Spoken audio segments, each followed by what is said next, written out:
wildfire by protecting your home from embers. Clear pine needles, All right, dead you ready leaves, to talk and 3 sticks hours from about the roof, NFL gutters, draft? decks, patios, porches. Falling embers Don't will have you woo nothing to me. burn. More tips at PreventWildfireNC.org. You know what you signed up Portions for. of the following program were pre-recorded. Asheville's #1 sports station, ESPN Asheville, WPEK, W225CJ Fairview, WMXF Waynesville, and iHeart radio station. Guaranteed human. Live from the Ingalls studio, I can't wait to play with myself every day. the Sportsocracy. Damn the devil to hell! Let the big dog see! Let him on the field! Come get you some of this. Fire them cannons! By golly, put more powder in those things. He couldn't take any more disappointment. Oh my God. The Jets killed him.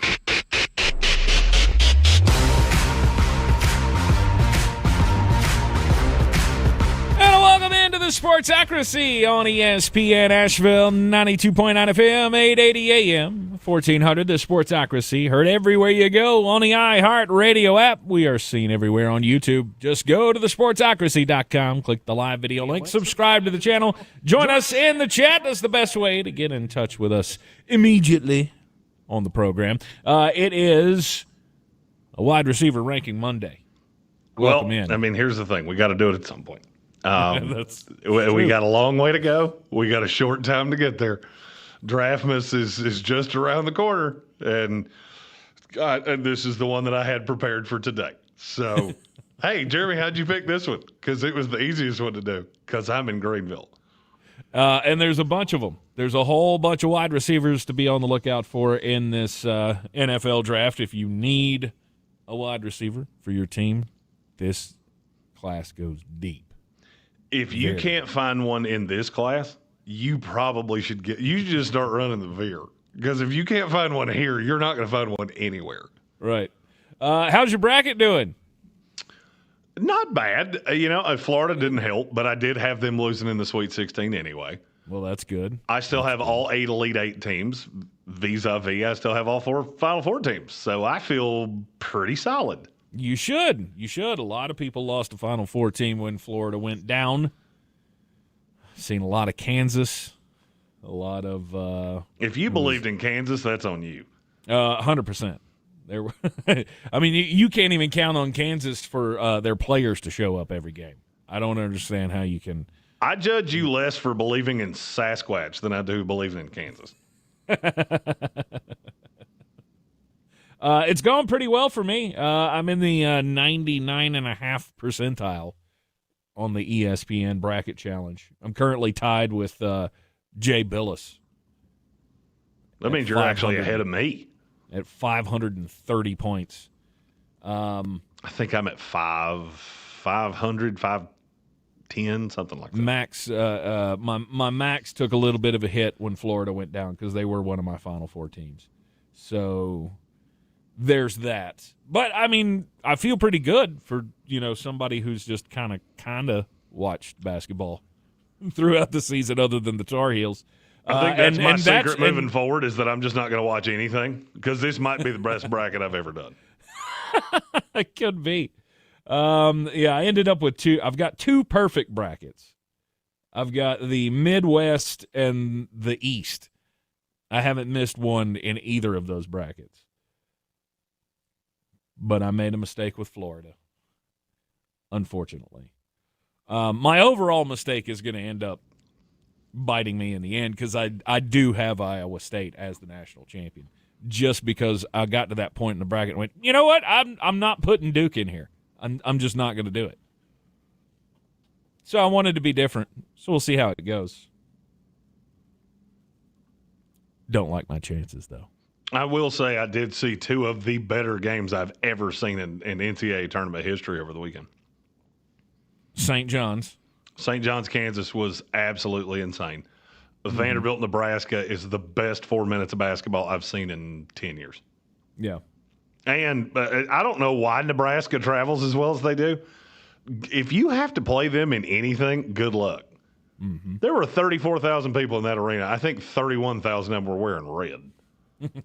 Look, we got to give it up for High Point for pulling off the upset against Wisconsin. Second round, I mean, they gave Arkansas a run. I knew there was going to be a boatload of points scored in that game. and it did not disappoint. Chapel Hill's not the place to be today. No, I'm just impressed that Todd Golden is channeling his inner Hubert Davis before he probably becomes the next head coach at North Carolina. Oh. You know, look, son, you can't win them all, right? What did you think he did specifically that ruined that game for them? I didn't watch all of it. I watched enough of it, and I didn't see the end either. And when I saw that they lost, I just laughed and went, "There is no excuse. The team you put on the floor lost to the team they put on the floor." Iowa did not play well in the first half. Second half, it was on. Those dudes were playing hard. That defense was clamping down, and Florida had a shot at the end. And here's the thing, you couldn't even get a shot up with 4 seconds to go. Mm-hmm. And that, my friends, you can point to some coaching on that one. They should take a lesson from St. John's, who apparently their play was just go to the basket and do not. Oh, yeah. I don't care if there's somebody in your way, run him over. I don't care.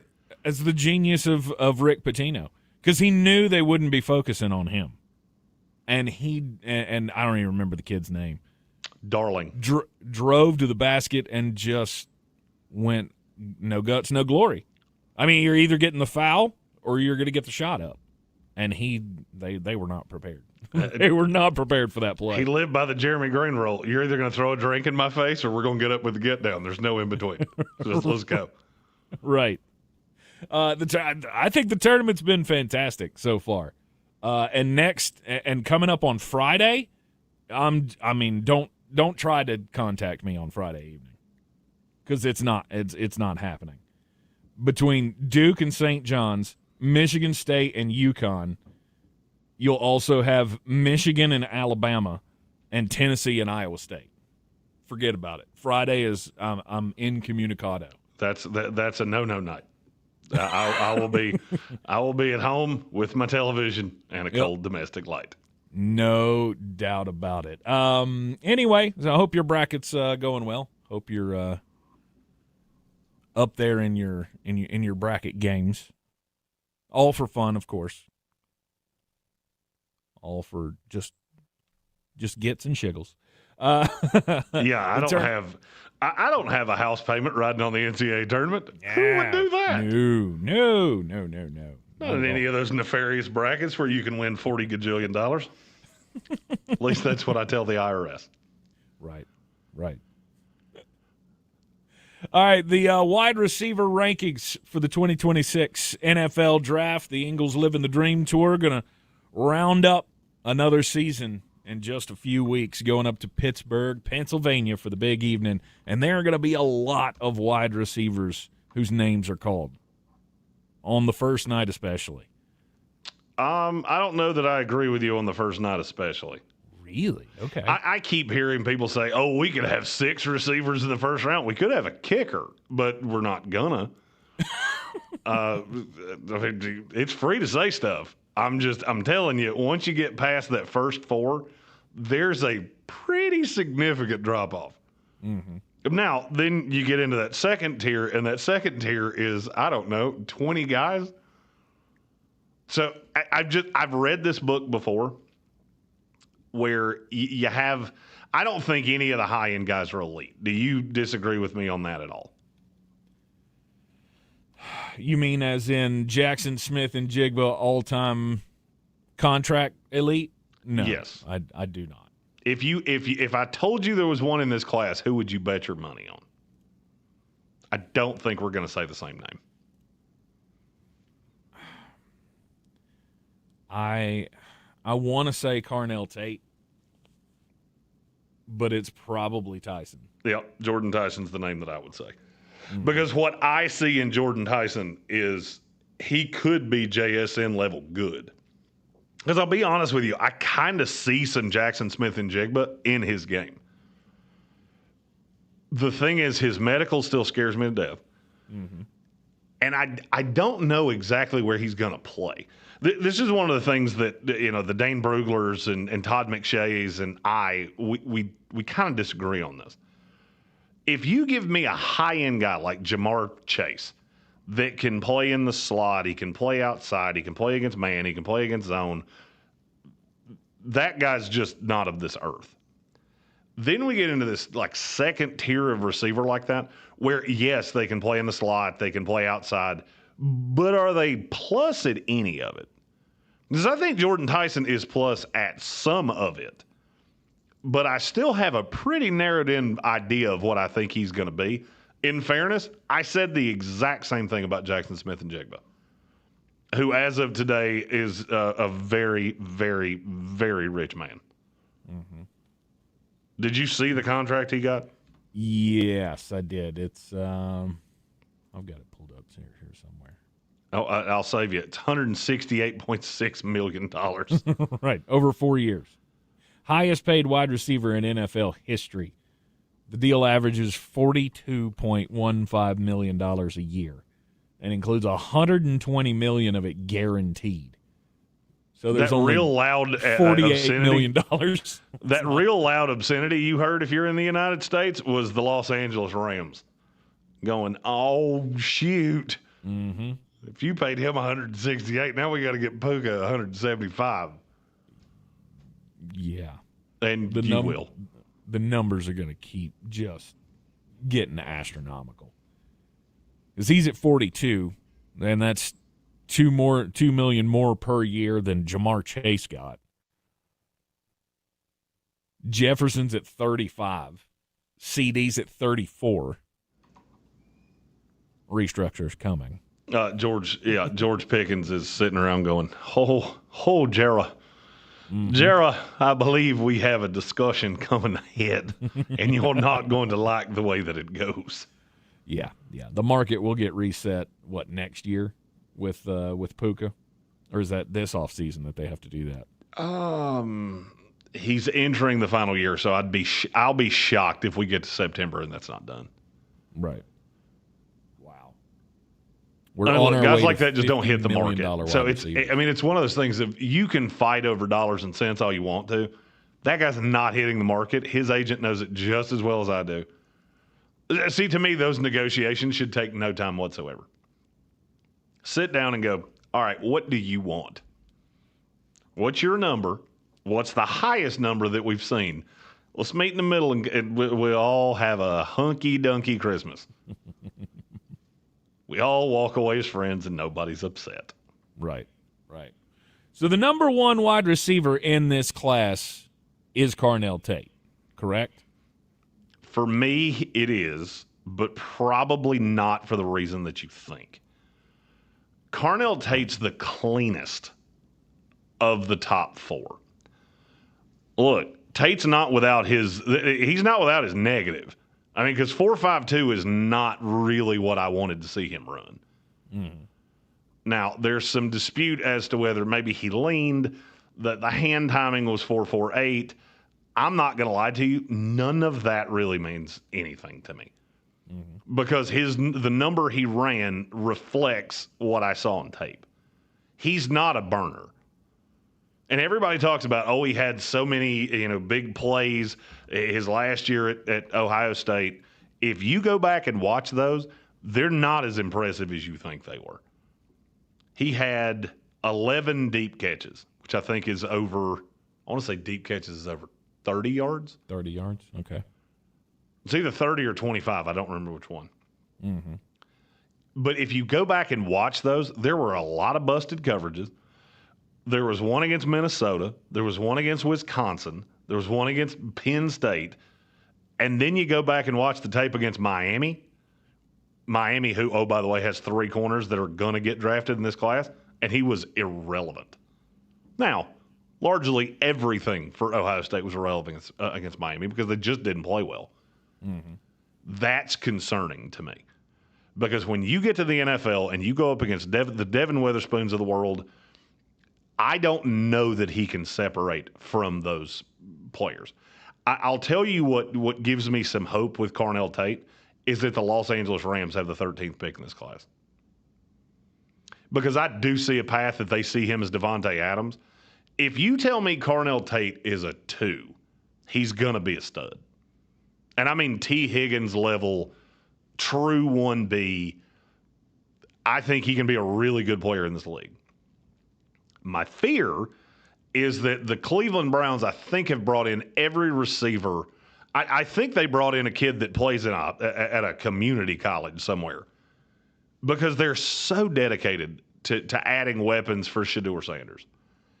If Carnell Tate's your one, you're in trouble. And I'll say that about all four of the high-end guys. And then when you get to the second tier, they're all twos at best.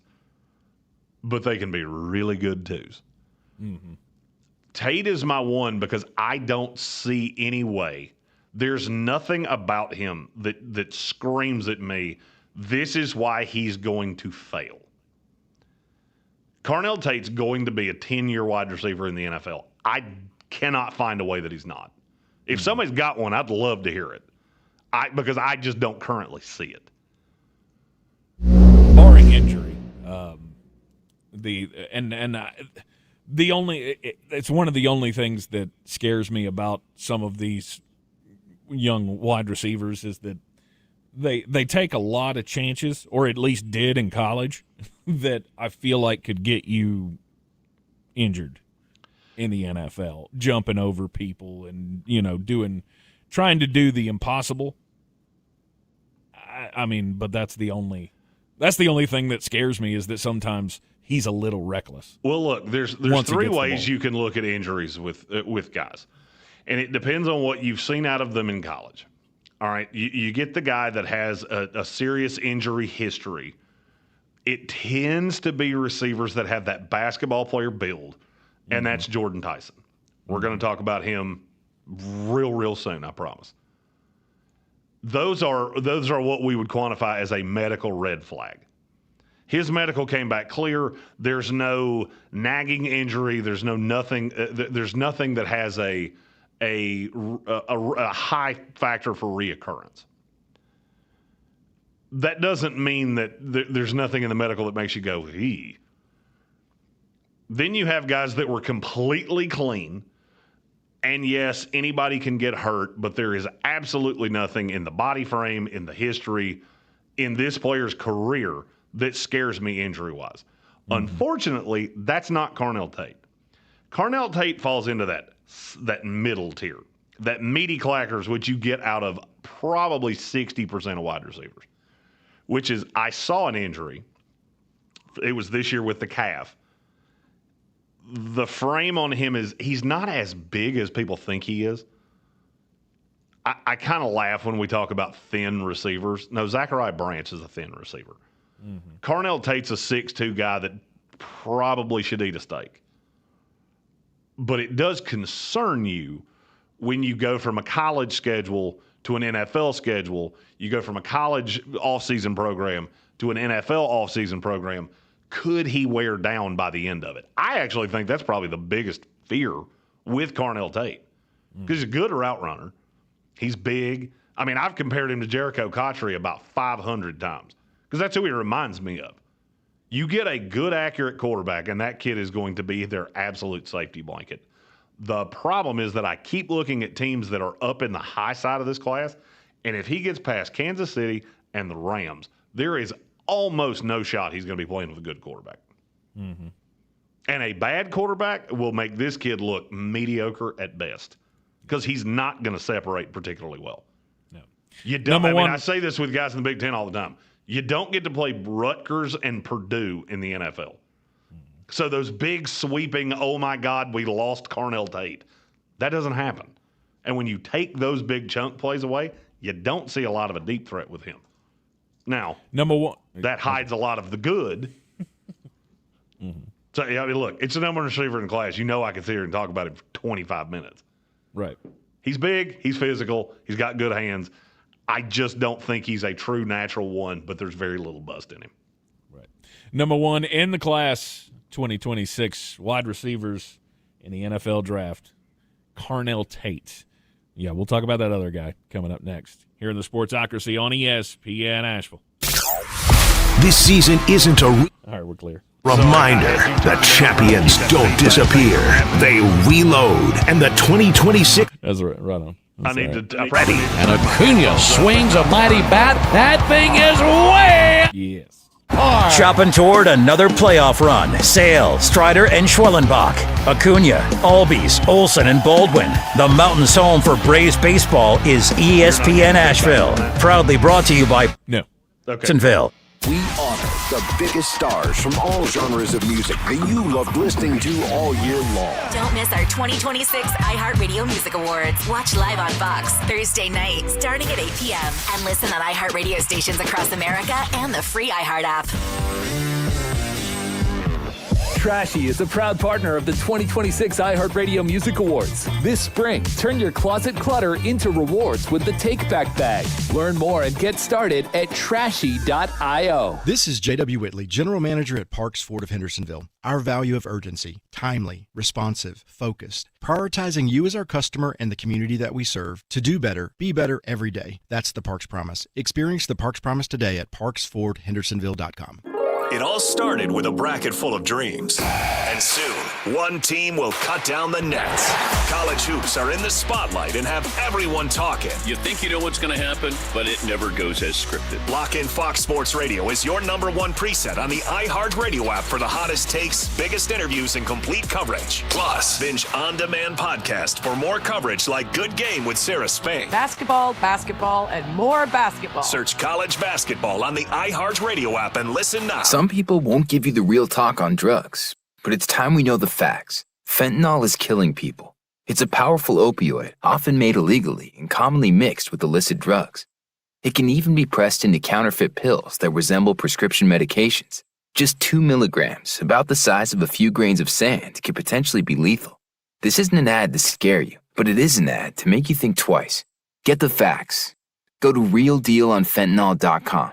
This message is brought to you by the Ad Council. Selling your home? Don't settle for average. Our real estate team at Clarissa Sells WNC and eXp Realty offers Zillow Showcase, an exclusive AI-powered listing experience available to just the top 10% of all listings in our area. With immersive media, cutting-edge design, and elevated marketing, Showcase listings, they go pending quicker and sell for up to $9,000 more than standard listings. Ready to stand out in a crowded market? Give our team a call today, 828-774-6343, because your home deserves the spotlight. It's the moment you dream of, the moment you work for, train for, run wind sprints when nobody's watching for, the moment when hours of gym time, court time, prep time, all culminate into this time, the moment when millions of bounces, blocks, and boards all add up to this, your moment. Ingalls, we're with you every step of the way. This is J.W. Whitley, General Manager at Parks Ford of Hendersonville. Our value of commitment, committed to you as our customers and the community that we serve to do better, be better every day. That's the Parks Promise. Experience the Parks Promise today at parksfordhendersonville.com.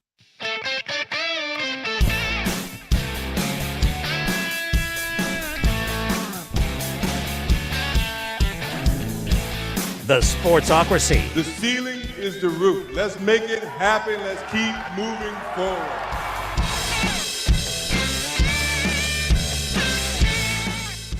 Anything on Chapel Hill watch? Have we heard things?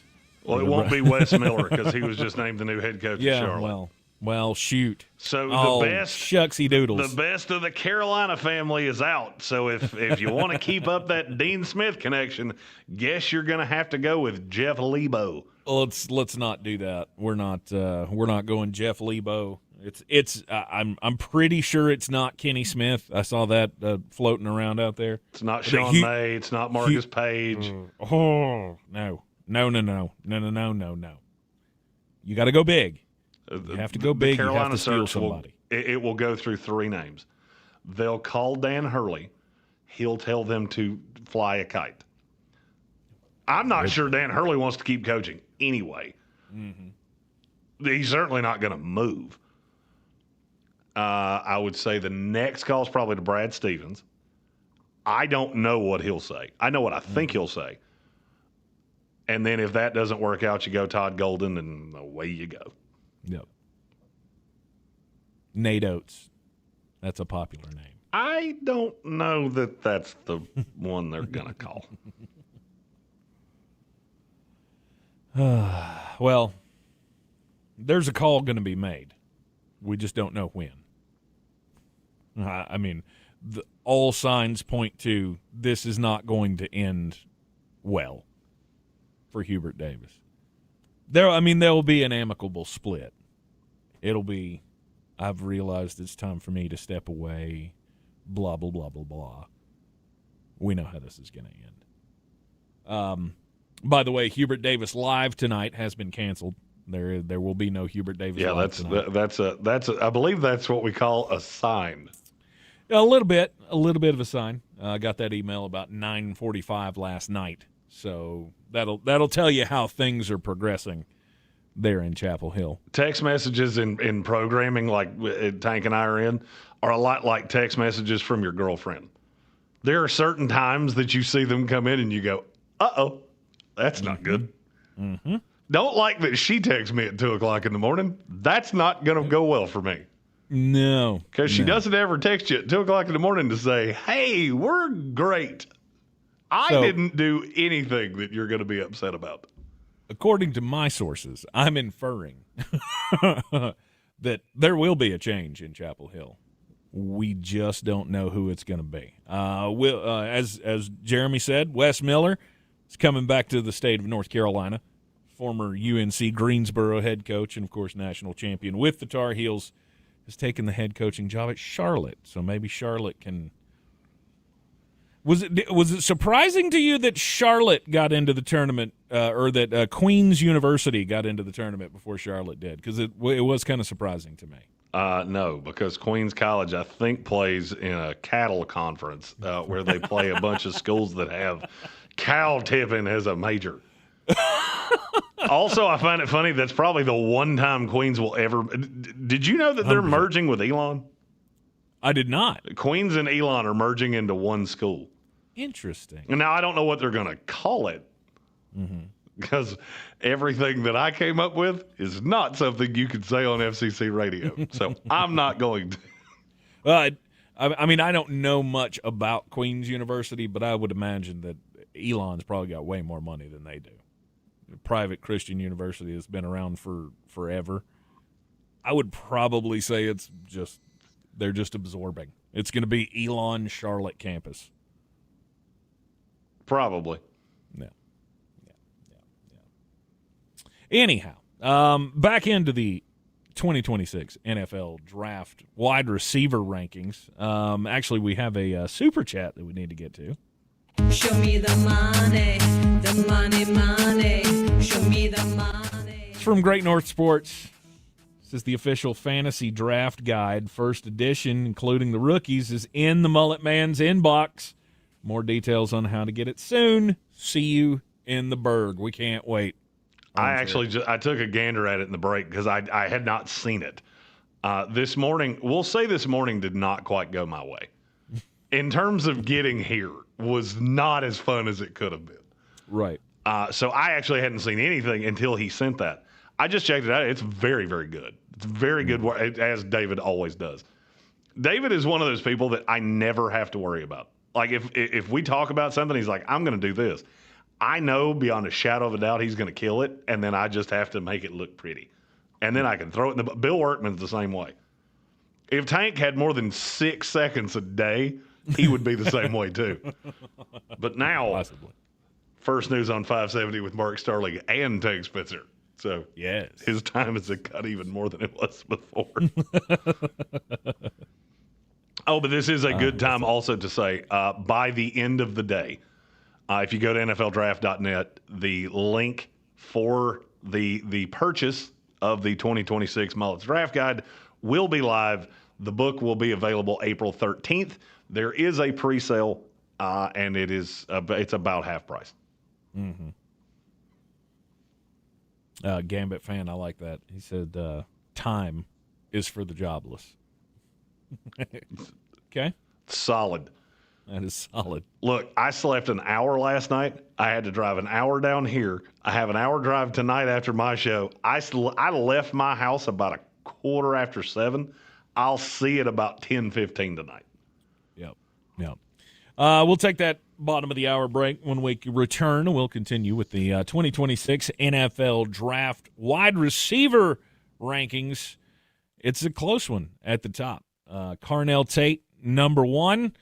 Certain wide receiver from down southwest. Up next here in the Sportsocracy. ESPN Asheville.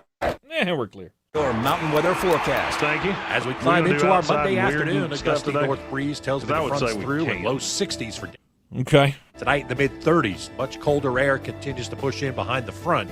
Tuesday, not terrible, looking at about 59 degrees for the daytime high on Tuesday. I do need to that make breeze will be around early. a potty We'll be run, back in the so we'll 30s Wednesday combine morning, the sunshine last into two the breaks and go out 60s at once again 55. as we get into the afternoon. Average high this time of year, 61. Yeah. Because, you know, down here, This I have report to walk across is sponsored 7 football by fields to get to Progressive the Insurance. bathroom. Right. You're moving forward with growth opportunities, great pay and benefits, and one of the country's top workplaces. Go to careers.progressive.com and apply today. That's careers.progressive.com. From the world's greatest opera stages to Asheville, the Asheville Symphony presents the 2026 Artist Residency, a celebration of voice, March 16th through 23rd, featuring Grammy-winning opera star Isabel Leonard in her only performances in the Southeast. Fresh from an engagement at the Metropolitan Opera, Leonard anchors a week of 6 events across Asheville, including major concert performances, a free kickoff event, and a special guest lecture open to the public, March 16th through 23rd. Visit AshevilleSymphony.org for more information and tickets. I need a little range, step to the range, come on, meet me at the Introducing the new Chick-fil-A Jalapeno Ranch Club Sandwich. With that juicy Chick-fil-A chicken on a buttermilk ranch bun, jalapeno ranch sauce, and pickled jalapenos, it's a little ranch with a lot of kick. The new Chick-fil-A Jalapeno Ranch Club with original spicy or grilled filet. Available for a limited time only. Order ahead on the Chick-fil-A app. Got a hot take? Read the room. Don't let it die in the group chat. Tap the red talkback mic on the iHeartRadio app and join the show. Love the show, but I disagree with you guys. It's the fastest way to get your voice on the air. Say it, send it, and hear it on the iHeartRadio app. Over 50,000 police officers are assaulted on the job each year, leading to injuries and death. This is the reality they deal with when making contact with the public. Another reality is that if someone doesn't comply with a lawful order or uses force against them, police may have to use sufficient force in response to obtain compliance. Use of force is always ugly. Nobody likes it, especially police, and nobody knows how it will turn out. Spread the word. For de-escalation to work, both parties must de-escalate, and de-escalation isn't necessary if there is no escalation. Help police by not escalating. Don't attack or try to disarm an officer, whether it's getting asked a question, getting a citation, or getting arrested. Don't argue, don't resist, don't flee. After the encounter has been resolved is the time to address any complaints. Comply now, complain later. Keep everybody safe. This message brought to you by the National Police Association. To learn more about how to help law enforcement accomplish its goals, visit nationalpolice.org. This is J.W. Whitley, General Manager at Parks Ford of Hendersonville. Our value of commitment. Committed to you as our customers and the community that we serve. To do better, be better every day. That's the Parks Promise. Experience the Parks Promise today at parksfordhendersonville.com. Clarissa Sells WNC is the #1 team in Buncombe County. We have the customer service experience to assist you in achieving your real estate goals. Our team offers something that 90% of listings in our market won't have, Zillow Showcase. Check us out at clarissasellswnc.com. Boy, you must be outside your mind. The Sportsocracy. Just a bit outside. He tried the corner and missed. And we're back in the Sportsocracy on ESPN Asheville. Hey, you remember when we were having that conversation about, the fantasy the fantasy football, the flag football thing is, they're joining the Olympics and the USA team should be made up all of NFL players. This weekend, have you changed your mind? After watching NFL players go up against the U.S. national team in L.A. this weekend at the Fanatics Flag Football Classic, the national team destroyed the pros. It was all over but the crying. I believe The quarterback for the NFL team was Jalen Hurts. Am I wrong in that? No. Well, yeah. Him and Brady were on a team together, and Joe Burrow was the other. There were two. So there were two teams of pros: the Founders and the Wildcats. Joe Brady was the quarterback of the Wildcats, and I think Joe Burrow. Joe Burrow, excuse me. If Joe Brady was the quarterback, it would have explained a lot more. It would have. Tom Brady and Jalen Hurts were on the other team, the Founders team. They apparently had a real hard time with the rules. We don't know the rules of fantasy football. Luke Kuechly kept just having flashbacks and trying to destroy people, and they had to tell him, whoa, settle down. You don't have to grab the whole guy. You just got to get the flags. That's you're going to hurt somebody out here. 43-16, 39-16, and the final was 24-14.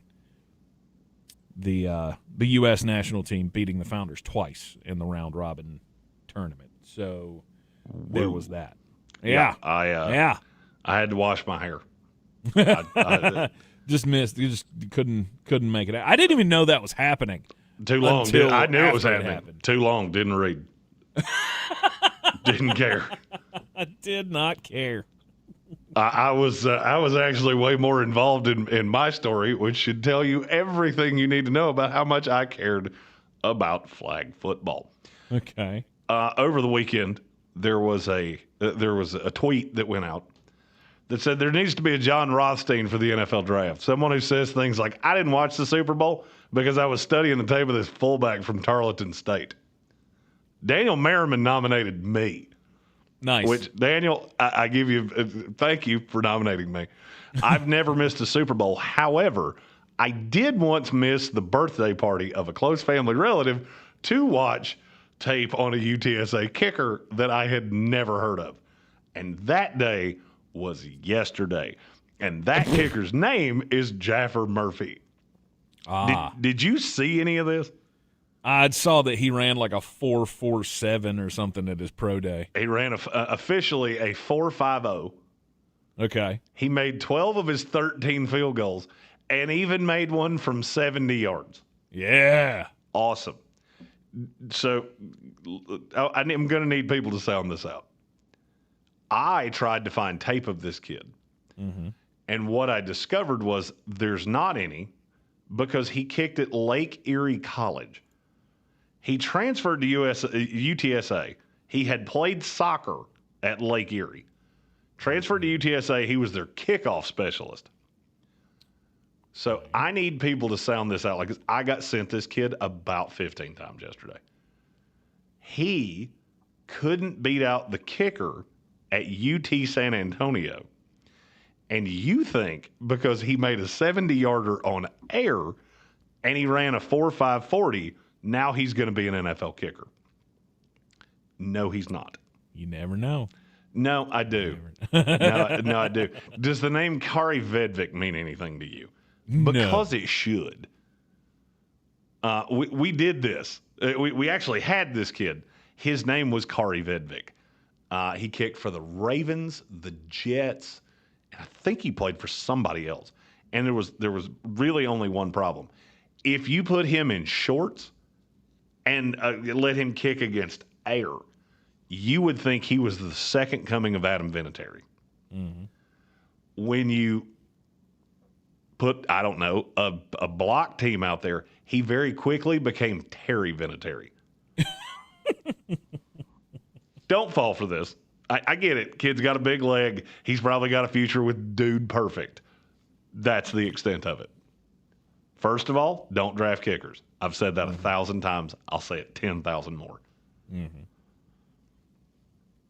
You don't even think there's somebody that'll put him on a practice squad? Oh, I have no doubt.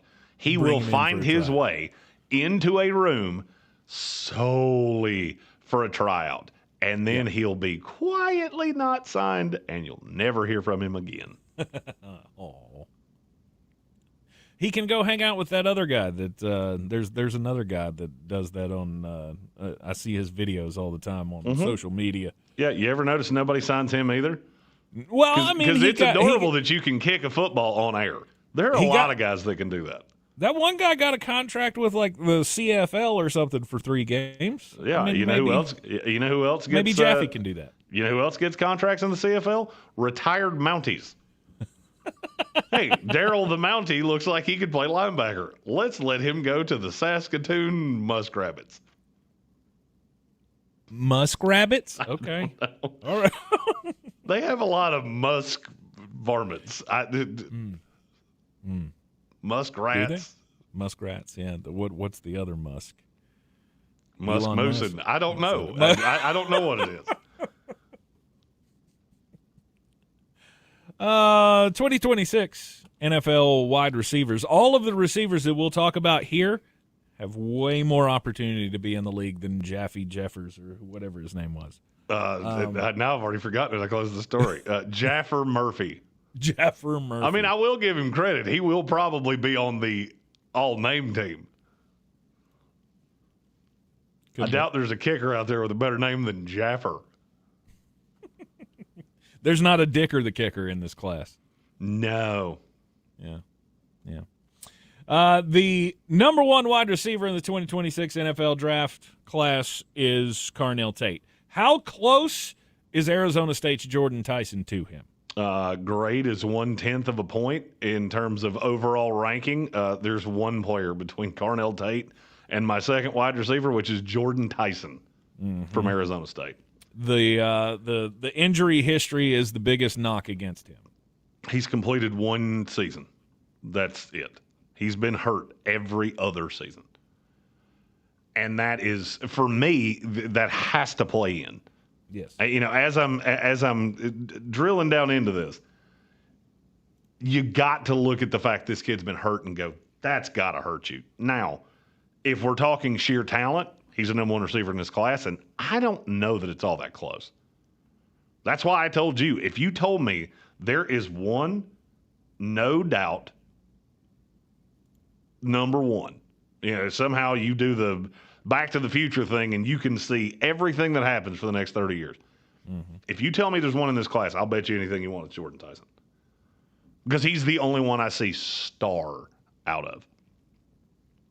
I also see the possibility he's going to be hurt a lot.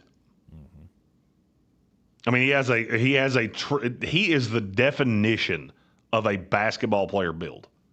When you look at that kid, that's what I'm talking about. And it scares me to death because their ankles are small, and they just tend to have these soft tissue issues. He's had them in the past. I won't be shocked if he has them again. But, man, when he's on a field, there's really not a huge knock on him. I mean, if you want to ding him that he's not quite as big as you'd want him to be, okay. He had drops. He didn't last year. So I hate to say this, but the drops came with Shedeur Sanders. So I'm sorry, those don't bother me as much as they do a lot of other people. Right. Because you go back and watch him, there were a couple concentration drops. I watched, I believe, every rep he ever took at Colorado, and I never could get to 12. Because that was the number that I'd been told, was he had 12 in 2 years. I never could find 12. I think I stopped at 9. Does he have elite separation skills, though? And that depends on what you're asking me. Do I think he's blindingly fast? No. I think him and Carnell Tate are probably 2 or 3 hundredths of a second off of each other. I would say Tyson's probably somewhere in the mid 4.45s. Tate on his best days probably somewhere in the 4.48, 4.49 range. But when you watch them, Jordyn Tyson's better at getting open than Carnell Tate is. Yeah. Because this kid is just really crafty at getting open. And I get, you know what I'm going to say. The Big 12 is not known for producing a ton of defensive players. Right. It didn't really matter who he was lined up against. And that's something that it matters, especially here in just a minute when we talk about another receiver that's pretty high on this list. Yeah, his cuts are so nasty. They are most of the time. He gets lazy from time to time. Mm-hmm. And now, that's not – I didn't say it because I would say if you're looking at the whole body of work, probably 85% of it's really sharp and there's about 15% that's really lazy. Right. He can gain separation that way, but as far as just being able to outrun somebody, I don't see that in him. But I see a lot the crafty. of It's the crafty route running that will separate him. No doubt. I see a lot of Emeka Egbuka, Jackson Smith and Chigba. That's the body type. That's the frame. That's a lot of him. Yeah. Now, those two have hit pretty nicely. There have been a lot of other guys that were in that same exact body type, speed, that didn't hit. So it's not quite as simple as, oh, well, he reminds you of those two. Let's go get him. Yeah, he does. There are a lot of others in that they don't quite hold up as well. Mm-hmm. Brings us to the number 3 wide receiver in the 2026 class. Makai Lemon. Oh, how high himself. Yes, it is Snoop Dogg's best friend, Makai Lemon. The thing with Lemon is, yes, he is for me, he's the biggest character red flag wide receiver in this class. Because you did show up high at the NFL Combine, and I'm sorry, that is a problem. But then you go back and watch the tape. Because I would wager Tank probably thought another name was coming right here. And up until about 3 days ago, you would have. Until I went back and watched the tape. And I'm telling you, I just see Amon-Ra St. Brown out of this kid. Mm-hmm. It's almost eerie at times how similar those two are. And I think he could come into the league and just be that slot guy that gets open. He certainly is crafty enough to make the plays. I couldn't spend a first-round pick on a guy like that. A guy that I feel like already put himself in a bad situation.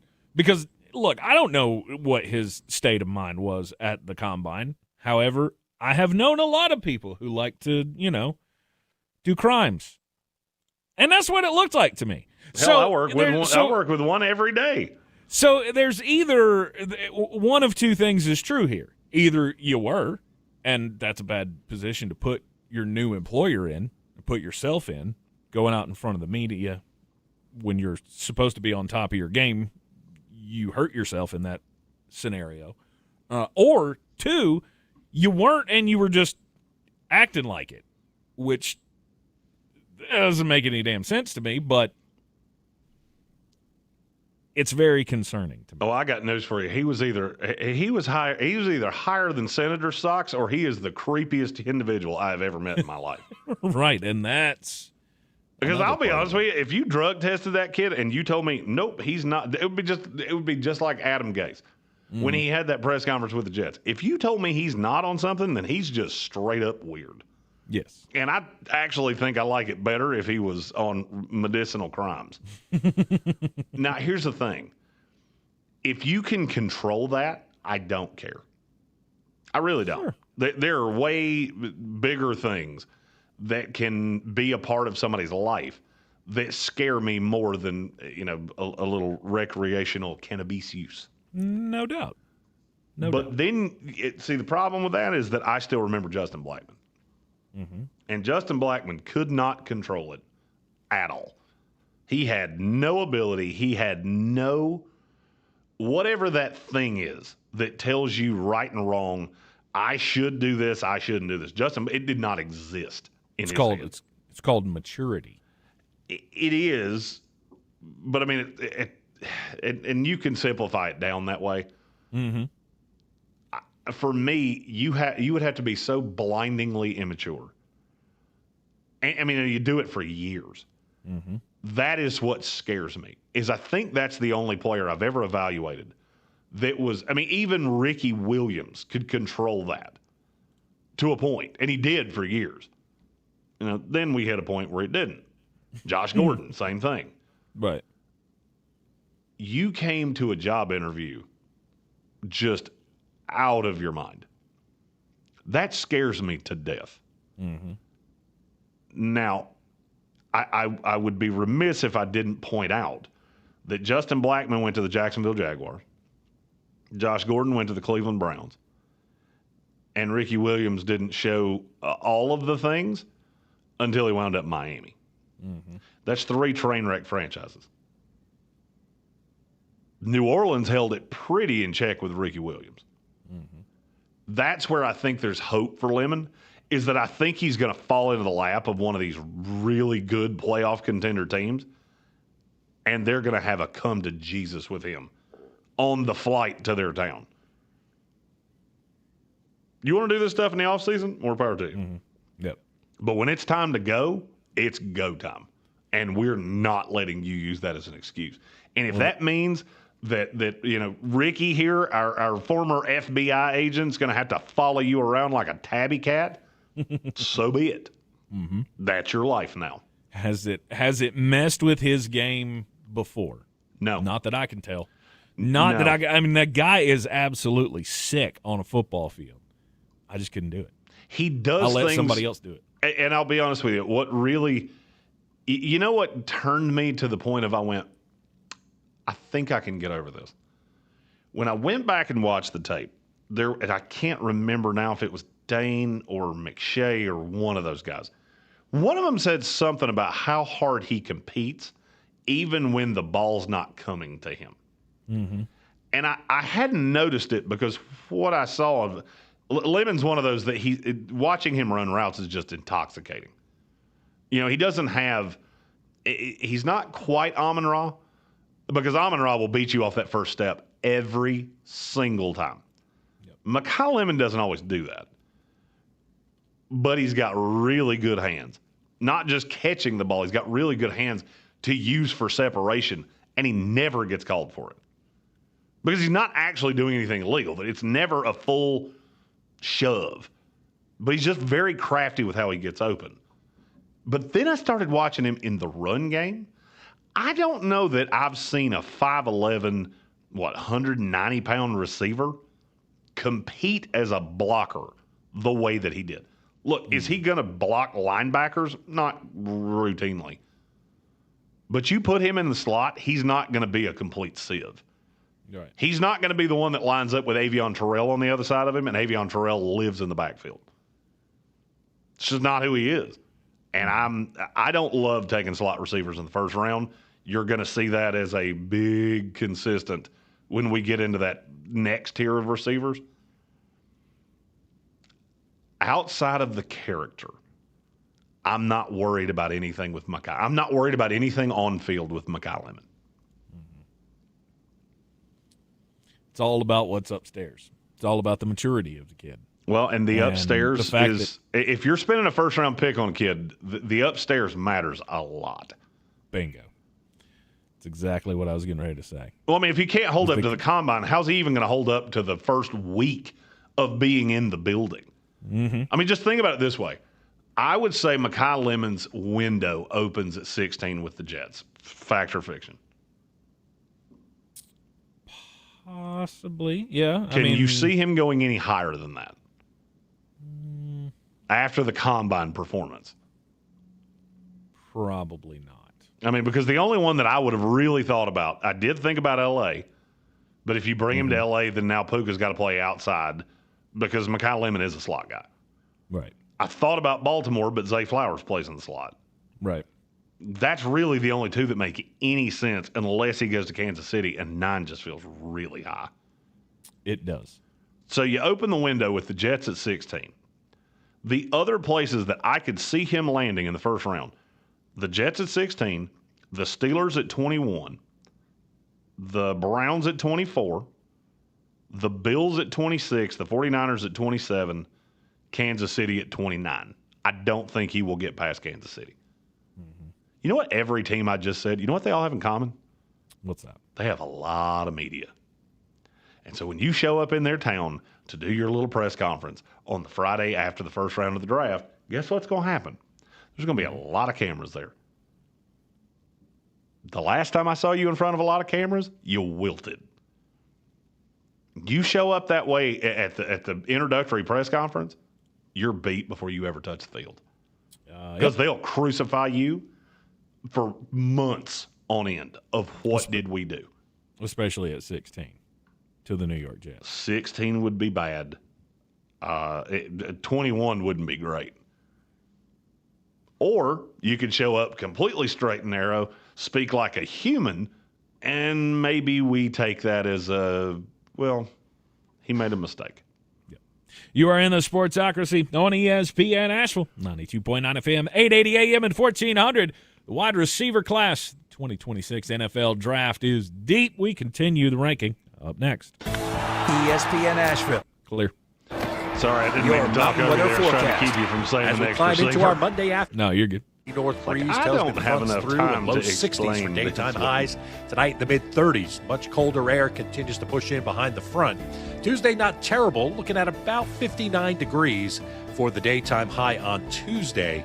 And that breeze will be around early, and then we'll be back in the 30s Wednesday morning, sunshine into the mid-60s once again as we get into the afternoon. Average high this time of year, 61. From the Weather Channel, I'm Ray Staging. This report is sponsored by Appalachian Sitework Ready Mix Division. Cracks, erosion, uneven slabs, it only gets worse in freezing weather. Appalachian Sitework Ready Mix is your family-owned local concrete company serving Western North Carolina. Delivering reliable, high-quality concrete on time. Visit appsiteinc.com today. You know who's listening to the radio? Voters. Lots of them. So if you're running for office, this right here, great place to reach them. And it's not like social media where people are just swiping through ads. With radio, they're engaged. Plus, it's 1/10 the time and cost of video. Don't just campaign. Connect with millions all over the country, even thousands in the smallest communities with radio. Be on the air in just 48 hours. Visit winwithiheart.com. That's winwithiheart.com. I need a little range, step to the range, come on, meet me at the Introducing the new Chick-fil-A Jalapeno Ranch Club Sandwich. With that juicy Chick-fil-A chicken on a buttermilk ranch bun, jalapeno ranch sauce, and pickled jalapenos, it's a little ranch with a lot of kick. The new Chick-fil-A Jalapeno Ranch Club with original spicy or grilled filet. Available for a limited time only. Order ahead on the Chick-fil-A app. The 2026 general election is coming fast, and WWNC wants to talk about it. Join First News on 570's Mark Starling and Tank Spencer for Politics and Pints. April 16th at Cultivated Cocktails in Asheville with former District 11 Republican Chair Michelle Woodhouse, former Democratic Chair Matt Ballas, Western Carolina's Dr. Chris Cooper, and Dr. Andy Jackson from the John Locke Foundation. April 16th, 6:30 to 8:30 at Cultivated Cocktails. Don't miss it. Hear that? That's Mike. He took ZQL Pure Z's, so now he's sleeping soundly on a Sunday night. ZQL Pure Z's are fast-acting melatonin gummies with a complementary botanical blend to help Mike get the sleep he needs to wake up refreshed and ready to conquer Monday. Let's do this Monday. ZQL Pure Z's, just for sleep. Really great sleep. These statements have not been evaluated by the Food and Drug Administration. These products are not intended to diagnose, treat, cure, or prevent any disease. Use as directed. New crispy chicken crunch wrap sliders at Taco Bell. With all white meat nuggets and your choice of creamy chipotle or jalapeno honey mustard inside. One's a snack, more's a meal. At participating U.S. Taco Bell locations for a limited time while supplies last. It's the moment you dream of, the moment you work for. All culminate into this time. Your moment. Ingles, we're with you every step of the way. Clarissa Sells WNC is the #1 team in Buncombe County. We have the customer service experience to assist you in achieving your real estate goals. Our team offers something that 90% of listings in our market won't have, Zillow Showcase. Check us out at clarissasellswnc.com. Champions don't disappear. They reload. And the 2026 Atlanta Braves are ready. Chopping toward another playoff run. The Mountains home for Braves baseball, ESPN Asheville. Brought to you by Parks Ford of Hendersonville. I'm Scarlett Johansson. My family relied on public assistance to help provide meals for us. These meals fueled my involvement in theater and the arts as a child, which fostered my love for acting. The Feeding America network of food banks helps millions of people put food on the table. You can join the movement to end hunger by donating, volunteering, and advocating. Because when people are fed, futures are nourished. Join the movement to end hunger at feedingamerica.org/actnow. Brought to you by Feeding America and the Ad Council. I'm Coley Duffy. I'm Cody Ward. And we're the Chainsaw Brothers. Actually, we're cousins. A few days after Helene, we was in the driveway having a couple beers, waiting on the power to come back on. And we heard so many people calling, needing trees removed, and couldn't afford it. So I called my dad to borrow a chainsaw, and over the next few months, we cleared trees for our neighbors. Our business was born out of wanting to help Western North Carolina get back on our feet. We are fully insured and licensed. We keep our promises, meaning if we say we're going to be there, we'll be there. In these parts, we live how we were raised. When you call the Chainsaw Brothers, you're not a customer, you're family. We're good at what we do, and we do it for a reasonable cost. For all your chainsaw needs, call the Chainsaw Brothers. 828-316-1013. Or find us on Facebook. See how we treat our family. Are you still covered up with storm damage and debris? Call us about our daily rates at 828-316-1013. That's 828-316-1013. We're the Chainsaw Brothers, and with our neighbors, we're Western North Carolina strong. Woohoo!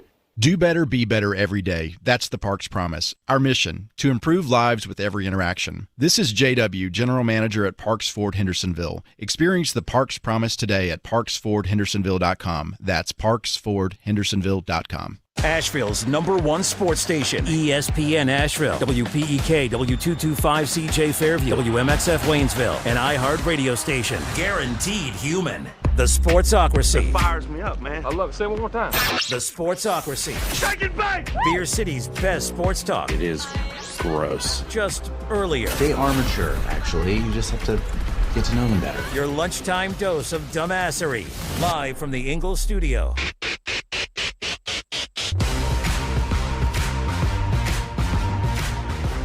And welcome into the Sportsocracy, or back into the Sportsocracy. Hour 2 of a wide receiver ranking Monday. I want to shout out Max, by the way. Patrick Holt's kid, the godfather of the House of Reprehensibles. Max was ranked like 10,000th in the ESPN rankings at one point this weekend, picking the brackets. And unfortunately, he woke up this morning, what did he say? He was about 2 millionth. That's how quickly the tide can turn. It's what happens in this. You're the man, and then you're not. That's right. But you enjoy the times that you were. Exactly.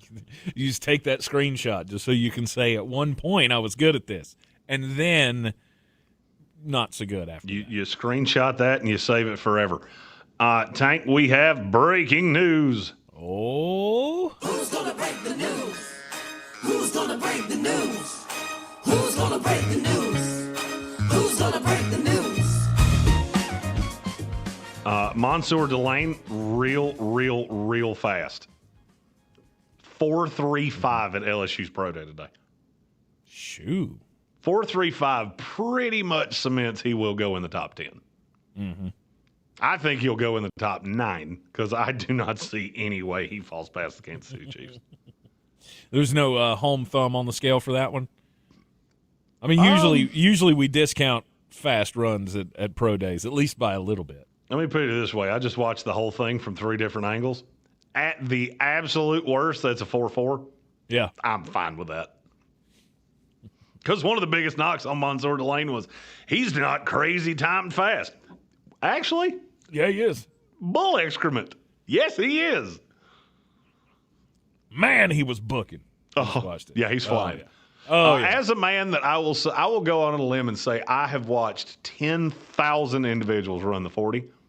I'm going to go ahead and tell you that was pretty quick. It was a very quick one.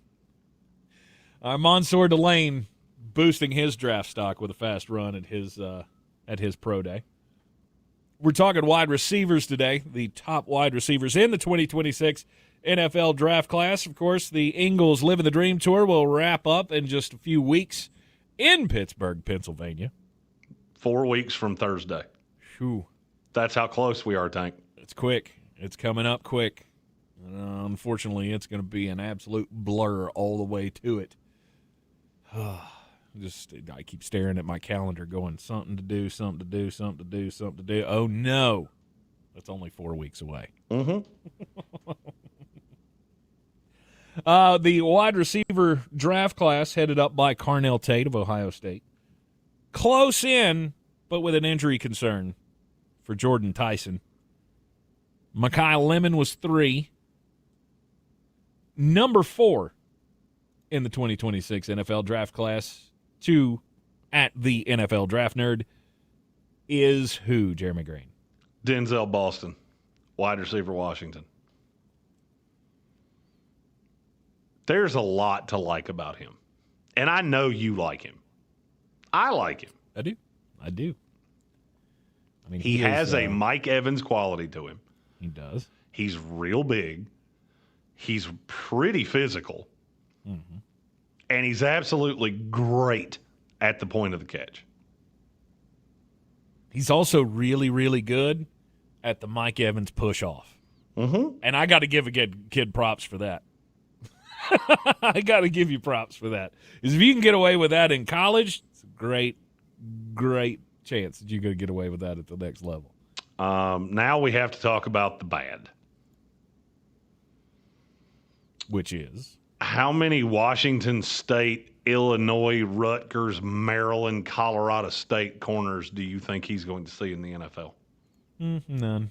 Because he got absolutely washed out by Ohio State, Michigan, and Oregon. I mean, he got demolished. You go back and watch those tapes, you wouldn't think that kid's worth a top 2-day pick. Mm-hmm. And that's what scares me. He did his best work against guys that will never sniff the NFL. Ohio State, 3 catches, 26 yards on, I believe, 8 targets. Michigan, 4 for 71. 48 were on 1 play. It was a complete busted coverage. Oregon, he had 4 catches, 25 yards. Yes, he had 2 touchdowns, but I think that's the one that really showed me this kid's going to be a red zone threat. Mm-hmm. If you've got a legit one that the number 1 corner is going to have to play against every single week, Denzel Boston can be an absolute weapon. I'm not sure he can be the one. Because if he starts seeing the Sauce Gardners and the Derek Stingleys and the high-end corner, the Devin Weatherspoons, the high-end corners of this league, I'm not sure that the height and the physicality at the point of the catch is enough to beat the fact that he's not a great wide receiver. Mm-hmm. He's big, and I know you're a big fan of big receivers. That I am. I've read this book one too many times, and I've seen too many guys like this that come into the league and they can't separate. Mm-hmm. The thing that helped Mike was that he was a freak athlete. Mm-hmm. Right? He could jump out of a gym. That dude could high point a ball like nobody else. Denzel can do that last thing you said. I don't know that Denzel's that good at that now, but a little sharpening of the sword, sure. He could develop into that. I don't know. His hands are the best part about him to me. Yes, he has gigantic mitts, and they're very strong. And he can be that, as you said, point-of-the-catch guy. You throw it to him, chances are, if it's in his reach, he's going to come down with it. I mean, he doesn't have, like, elite elusive speed or anything like that where he makes amazing plays after he catches the ball. It's just a reliable target. So I see exactly what you're saying about the red zone thing. I mean, because how many defenses can really handle that, 6'4", 6'3"? Yeah, somewhere in that age. He's legit 6'4". Okay. I mean, he played 2 years at Washington. He had 20 touchdowns. Mm-hmm. 6'4", athletic, can get up and get after it. come down with it in the end zone, there's not too many defenses that can really handle that. And when he runs that slant, there's not much you could do. One of the things that kills me about him is, he returned kicks too. That's really, really rare in a guy that's this big. I'm curious, and it's the reason that I have him at 4 over. I mean, because look, there are times that you watch the tape with Denzel Boston, you watch the tape with Malachi Fields, and they are almost indistinguishable from each other. Mm-hmm. I really like Boston. I don't like Fields as much, and I'm not sure that they don't run about the same speed. Denzel Boston's better at the point of the catch. You're talking about high point balls like Mike Evans. He does that. The problem is Mike Evans ran like a 4.45, 4.48, somewhere in there. I can't remember exactly what it was. Denzel Boston would have been lucky to break 4.6. And look, I saw him when he was able to build up speed. He had a long return touchdown at Washington last year. He's got accelerating speed. The problem is the minute that he moves, any delineation in his route pattern, and he slows down, it allows corners to catch up to him. And I'm afraid, I liked him in Pittsburgh because he had DK Metcalf on the other side. He kind of reminds me of, you've said Mike Evans a bunch of times, and I don't think it's a bad comp. It's just that's the high side. The comp that really sticks with me is Michael Pittman. And Pittman's had some issues in the NFL separating. Mm-hmm. I can definitely see that. The reason I kept saying Mike Evans with him is because he said it. When he said it on the podium of, I watch Mike Evans tape, I study Mike Evans is my guy. And I was like, oh, okay, well, maybe I should look more into this Denzel Boston fella. Because honestly, I don't watch much Washington football. Which is ironic because they have about 6 guys that are going to go in the top 150. So as I started watching, I was like, yeah, I totally see how he frames his game after Mike Evans. He's not Mike Evans, though. No. And I think he can play that I don't role know that to he'll an ever extent. be. Well, and we're comparing him to a Hall of Famer. Absolutely. It's hard to be Mike Evans. Right? It's not going to be an easy thing. It's just, this guy to me he's a fringe first rounder. And that's about where I have it. So Denzel Boston at 5. 4. 4, excuse me. We have a super chat before we get to 5. All right. All about the money, money, money. All about the money, money, money. I do this for my hustle. It's Kevin Mullen with a Shanahanism. I can't read that. I don't think there's a way for me to read that. If you're not in the YouTube, the only thing I can tell you is he was comparing occupations to spouses. Mm-hmm. That's all I can say. If all 4 NFC West coaches were in the UFC, who wins? Anybody that skipped it? Who's the biggest one of the bunch? Shanahan walks like a bird. McVay's not very big at all. Mm-hmm. LaFleur's a teeny little feller. And Mike McDonald's not a big guy. I'd say probably Mike McDonald. I don't know why. I would go close for Sean McVay. I think McVay's just going to make you do math problems. Like I don't know. Something tells me when the heat turns up, that dude's a scrapper. Yeah, and see, Sean McVay to me strikes me as the kind of guy that's like, my brother will whip your. You think so? I do. Okay. I've never literally. I don't know anything more than what the average person knows. Mm-hmm. I will tell you this. If he walked into Mike Vrabel in a dark alley, he would pee in his pants. Immediately. No doubt about it. But most people would, wouldn't they? I wouldn't. I know what's going to happen, and it's not going to go well for me. Yeah, Tony Turntable said, and I thought this, but I wasn't sure of it, so I didn't want to be wrong. Mike McDonald's the son of a military guy, and he's yoked. My money's on McDonald. That's who I would take. I think if I had to pick the one I know definitively it's not is LaFleur. I like Bill Workman's response. He says McVay is that nerd who loses his crap, and then you find out that he's actually taken karate for the last 20 years, and he is just so he's prepared Dwight for battle. Schrute? Is that what you just said to me? Sean McVay is Dwight Schrute. That's what I just heard. Yeah, except for this one actually took karate and could do some damage. I mean, Dwight did too. He got his black belt. Did he? He did. I mean, I'm not saying he earned it, but he got it. I was going to say, where did he buy it from?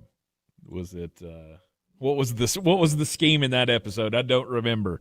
Did he earn it from a cow? No, but his sensei was a gray-headed dude that was like, that guy just annoys me so much. He's like, give him his black belt and make him go home. Yes, just shut up. You're fighting children. Please stop. Mm-hmm. Yeah. All right, next up on the 2026 NFL draft class, wide receiver ranking after Denzel, Boston. Got a kid from Georgia. It's a guy that I know you're quite fond of, Zachariah Branch. I mean, quite fond of is a little. Really? Look, the talent was there. The talent is obvious. No doubt. I wasn't real impressed with his concentration at times. I felt like that was a common theme within the Georgia wide receiver room. Yes, because you know the other common theme in the Georgia wide receiver room, they were being thrown to by Gooner Stockton. 100%. I understand that completely. Zachariah Branch can make unbelievable plays, and he is no doubt a weapon. I'm just saying it wasn't a true, all-in love affair. Well, the problem with Zachariah Branch is that he's the fastest kid you'll ever see that's not really a deep threat. Because he can absolutely fly. The problem is it's almost impossible to get him the ball deep. Mm-hmm. I mean, he played, 3 years in college? He was the number 1, number 2 recruit in the country. He never averaged better than 10.7 per catch. What does that tell you? It tells you have to manufacture his touches. Mm-hmm. Everything's short. Man, when you get the ball in his hands, good things happen. And I think he actually can end up being a deep threat. He just needs a better quarterback. Needs a better play caller. I had a feeling you were going to find a way to make this a Mike Bobo thing. Well, why is it? I was going to say, I mean, like most of his good plays were screen passes. You run the wide receiver screen over and over and over and over again. Of course, a guy's going to average 10 yards a catch because you're throwing it to him 6 yards behind the line of scrimmage. It is one of the things that drove me crazy the most about, or has driven me crazy the most about Georgia football since Mike Bobo came back. How is the damn I'm screen curious how game close is you can get to 70% of the playbook. I'm curious at how close you can get to this. Yeah, Zachariah Branch had 81 catches in his year at Georgia. Okay, how many of them came either at the line of scrimmage or behind it? Oh, I would say a good 42. You're too low. It's 49. It's 49. It doesn't surprise me at all. If you go to 2 yards, it jumps to like 59. Mm-hmm. I mean, it's insane how little this kid actually did down the field. Mm-hmm. The thing with Zachariah Branch is the reason I like him so much. I can't teach you to start and stop as quick as he does. I can't teach you to have legit 4.3-ish speed and be able to go from a dead stop to full speed in 3 steps. Mm-hmm. He's the only one in this class that does that. Am I telling you he's ever going to be if you like Marvin Mims, you should like Zachariah Branch. The problem is that Marvin Mims shows you routinely what the problem with guys like that is that you can do 2 things. You can either manufacture the touch or you're going to have to get them one-on-one with a safety and hope they run by them. Because they just don't really do anything else. I'm okay with that, especially in this class, because you get so many guys. I mean, I'm looking at who's next. I love the kid that's next. Then you get into a tier that I'm not as in love with. I just know there's not a ton of miss. Like if you told me I had the shot to take Zachariah Branch or KC Concepcion, Concepcion will have 100 receptions for 750 yards, and he will have been hit 9 times. Zachariah Branch doesn't shy away from contact nearly as much, but it's also because you can't really avoid contact when I just give it to you out in space and go, figure it out. Yep. You are in the Sportsocracy. It's ESPN Asheville, ranking the top wide receivers for the 2026 NFL draft class, which the trip to Pittsburgh will round out this year's Ingles Living the Dream Tour. We are counting down the days. It's about a month away to the big day up in Steeltown. Are you resting your liver or no? No.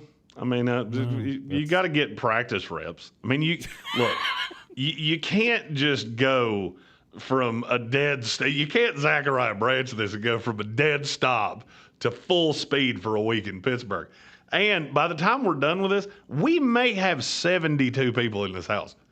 I mean, I hope all of you like each other because they don't make houses this big. At least not ones that I can afford. Mm-hmm. You're in the Sportsocracy, and this is ESPN Asheville. We honor the biggest stars. Well, clear. Of music that you love listening to all year long. Don't miss our 2026 iHeartRadio Music Awards. Watch live on Fox Thursday night, starting at 8 p.m. And listen on iHeartRadio stations across America and the free iHeart app. Trashy is a proud partner of the 2026 iHeartRadio Music Awards. This spring, turn your closet clutter into rewards with the Take Back Bag. Learn more and get started at trashy.io. This is Jim. Hello. Jim started advertising with iHeartRadio way back in April. And now... I have customers out the door! And this is Sarah. Hi. She started putting a portion of her marketing dollars in podcasting back in June. Business is booming. That's why I'm working on a Saturday. Want to be like Jim and Sarah? It's easy. All you have to do is own or manage a business and reach out to iHeart. Get started today at 844-844-iHeart or iHeartAdvertising.com. From the world's greatest opera stages to Asheville, the Asheville Symphony presents the 2026 Artist Residency, a celebration of voice, March 16th through 23rd, featuring Grammy-winning opera star Isabel Leonard in her only performances in the Southeast. Fresh from an engagement at the Metropolitan Opera, Leonard anchors a week of 6 events across Asheville, including major concert performances, a free kickoff event, and a special guest lecture open to the public, March 16th through 23rd. Visit AshevilleSymphony.org for more information and tickets. I'm Daniel Alarcon. I'm John Green, co-host of the podcast The Away End with my old friend Daniel. I remember the first time I took my oldest son to an actual live soccer game, and when you step out through the concourse and you can see the field, he did like that, like a sharp intake of breath, and he said, "This is so unusual for my eyes." Oh, I love that. Together, we'll find out why, of all the unimportant things, football, soccer, is the most important. Open your free iHeartRadio app, search The Away End with Daniel Alarcon and John Green, and listen now. Speed on the bases, power at the plate, Gold Glove defense across the diamond. The Stars of Atlanta are ready to take the field. Michael Harris going to sprint back, and he somehow makes the catch, Willie Mays style, and goes into the wall. Back and under new management, Tar Heel Walt Weiss takes the helm, chopping toward another playoff run. The Mountains' home for Braves baseball is ESPN Asheville, proudly brought to you by Parks Ford of Hendersonville.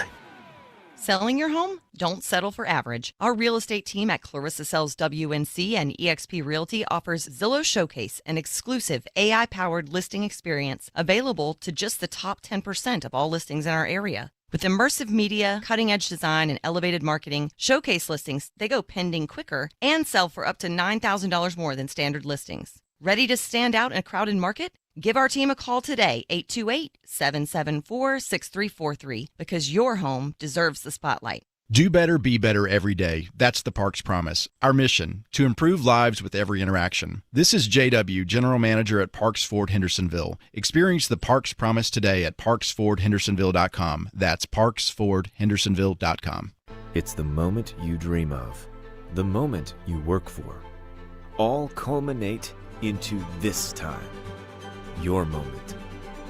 Ingalls, we're with you every step of the way.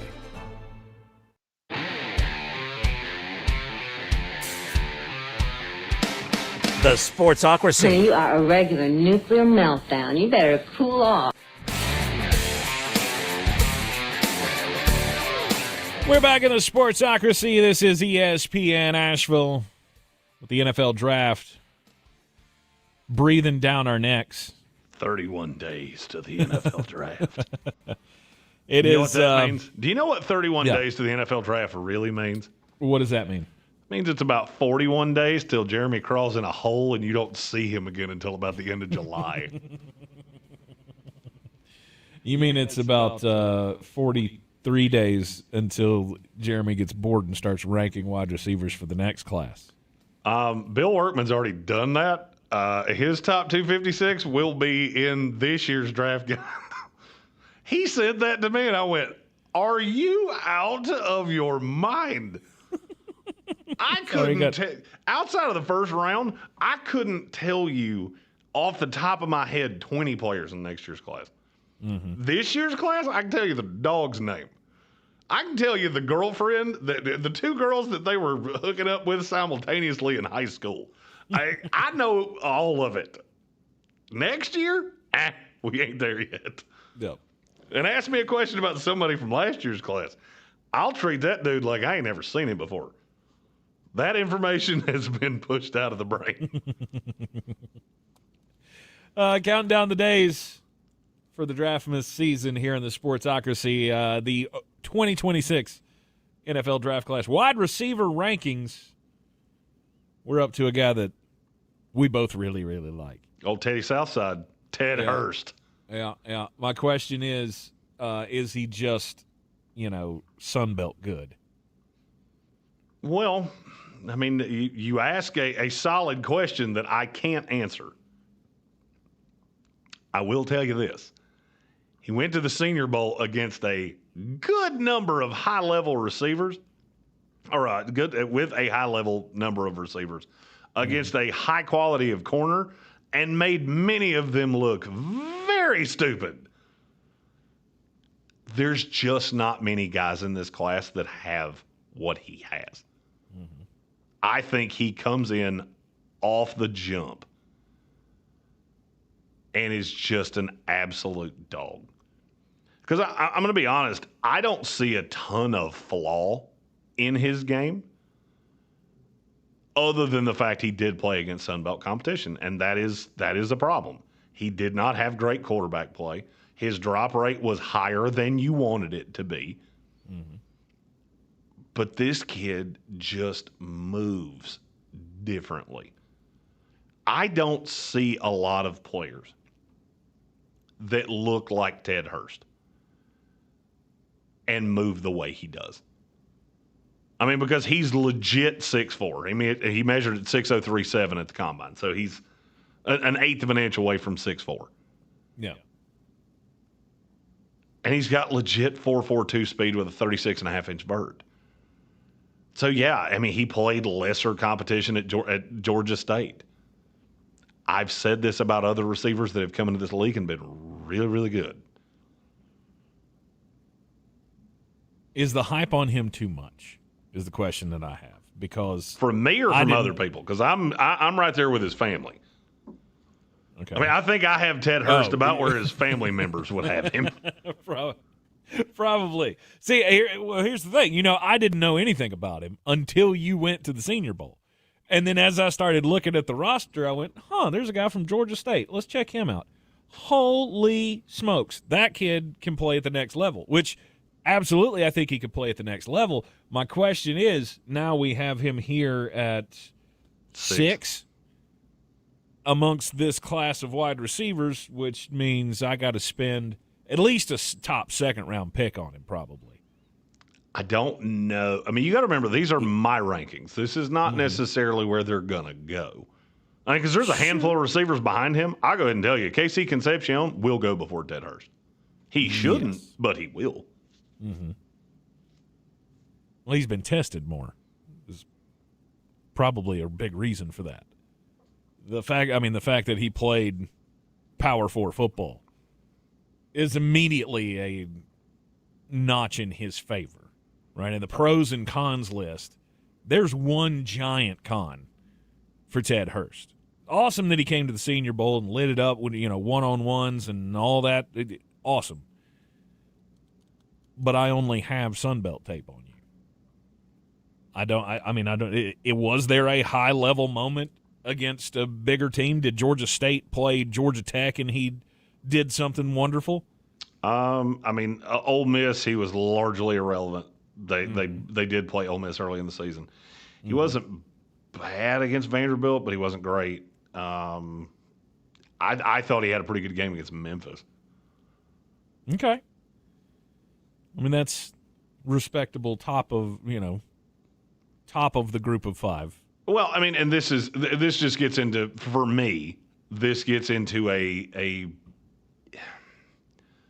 everybody will say, oh, well, he played against Sun Belt competition. You're not wrong. The problem is that he was a diamond. He was the truffle. He's the truffle in a field of pig poo. Uh-huh. Because there's nobody else on that team that's even worth covering. So he saw double coverage constantly. He saw safeties over the top constantly. And so a lot of what people say about him, oh, he had a high drop rate. Of course he did, because he's a deep threat that had a safety bearing down on him 90% of the time. Mm-hmm. If you had to go catch a ball in I-85 traffic, guess what? You're going to drop a bunch of them too. He's not going to face that in the NFL because he's not going to come in with that kind of hype. And I'm trying to think of a really good example. All right, so last year we had Torrey Horton. Did you say any of these things about Torrey Horton? Because the level of competition in the Sun Belt and the level of competition at Colorado State is not that different. I think I did. I don't remember you saying it. All I remember was, I was afraid I was going to have to get you a bib and a napkin. There's Chris Godwin Jr. or third. And I guess that's my issue is, and I'm just looking at the teams in the Sun Belt. If he had played at one of the schools that we talk about more often, whether it was Appalachian State or James Madison or Troy, I don't think you'd be saying this. He played on a 1-11 Georgia State team that absolutely sucked on ice. Mm-hmm. And so when I look at a guy like this, I put them in a different situation. And I'll go ahead and tell you, I did it with Ted Hurst. I did it at Alabama. If Ted Hurst had been at Alabama, he'd have been the number 1 receiver on that team, and I don't think it would have ever been questioned for a second. Wow. Because to me, he's more physically imposing than Jeremy Bernard. Mm-hmm. He has more of a high side. He didn't, even with the drop issues that he had, they were nothing compared to Ryan Williams. And so I guess that's where I'm at, is that if you want to get lost in where he played, that's fine. I'm not going to tell you you're wrong. I guess I'm just, when I hear people say what you just said about KC Concepcion, I do kind of look at the fact of, you do understand they played virtually every bad defense in the SEC. KC Concepcion ate up Utah State, Auburn, Mississippi State. Did you watch the tape against Miami? Because that didn't prove excrement to me, other than a good slot corner will make him irrelevant. Mm-hmm. Texas, same thing. He had a good second half against South Carolina. He was irrelevant in the first half. Wasn't great against LSU. And so that's where I get with this is, okay, so Ted Hurst played a lower level of competition, and because KC Concepcion wound up with a lot of manufactured touches, that's supposed to impress me because he came out of the SEC? It doesn't. For me, it just doesn't. Mm-hmm. With Ted Hurst at number 6. Who's number 7? Oh, 7 is the one we were just discussing, KC Concepcion. I mean, look, you got to see him a lot at NC State. Mm-hmm. And there's a lot to like about him. And I want you to say the good, and I'll very quickly say the bad. Well, I mean, I feel like he is a target monster who's got the ability to run a lot of short routes and make a lot of good catches. I mean, he's like a sideline guy. Yeah, because he absolutely refuses to get hit. 100%. You run him over the middle, you'll see more alligator arms than a zoo in Lakeland, Florida. Right. That's why we run him in motion and start him, at the middle of the field. He starts the run to the sideline because that's how he makes his bread and butter. You want me to tell you the problem I have with KC Concepcion, and when you see it this way, it becomes very obvious. Okay. So in 23, the first year of high-level production, 105 targets, 72 catches. Mm-hmm. That's respectable. 70% catch rate. That's solid. Year 2, 88 catches. Or 88 targets, 53 catches. Went down. Yards per reception was only 8.7. That's not particularly good. Mm-hmm. Then he goes to Texas A&M. They started playing him on the outside. 101 targets, 61 catches. Yeah, his yards per catch went to 15.1, but his catch rate's 60%. Mm-hmm. As a slot guy, 60% for a slot guy might as well be 30% for a true Z. That's just not good. You put him in the right situation where he can play in the slot exclusively, which unfortunately I don't think is what you're going to get. I think he can be fine. Him and Ladd McConkey, to me, are so similar to the same guy that it's disgusting. Ladd's a little bit shorter, and I think a little bit quicker. Mm-hmm. But I don't see a. All right, let me see if maybe this make more sense. The number one perk of Ladd McConkey was he never does what? What? He never drops passes. Ever. If you hit Ladd McConkey in the hands, he caught it. Mm-hmm.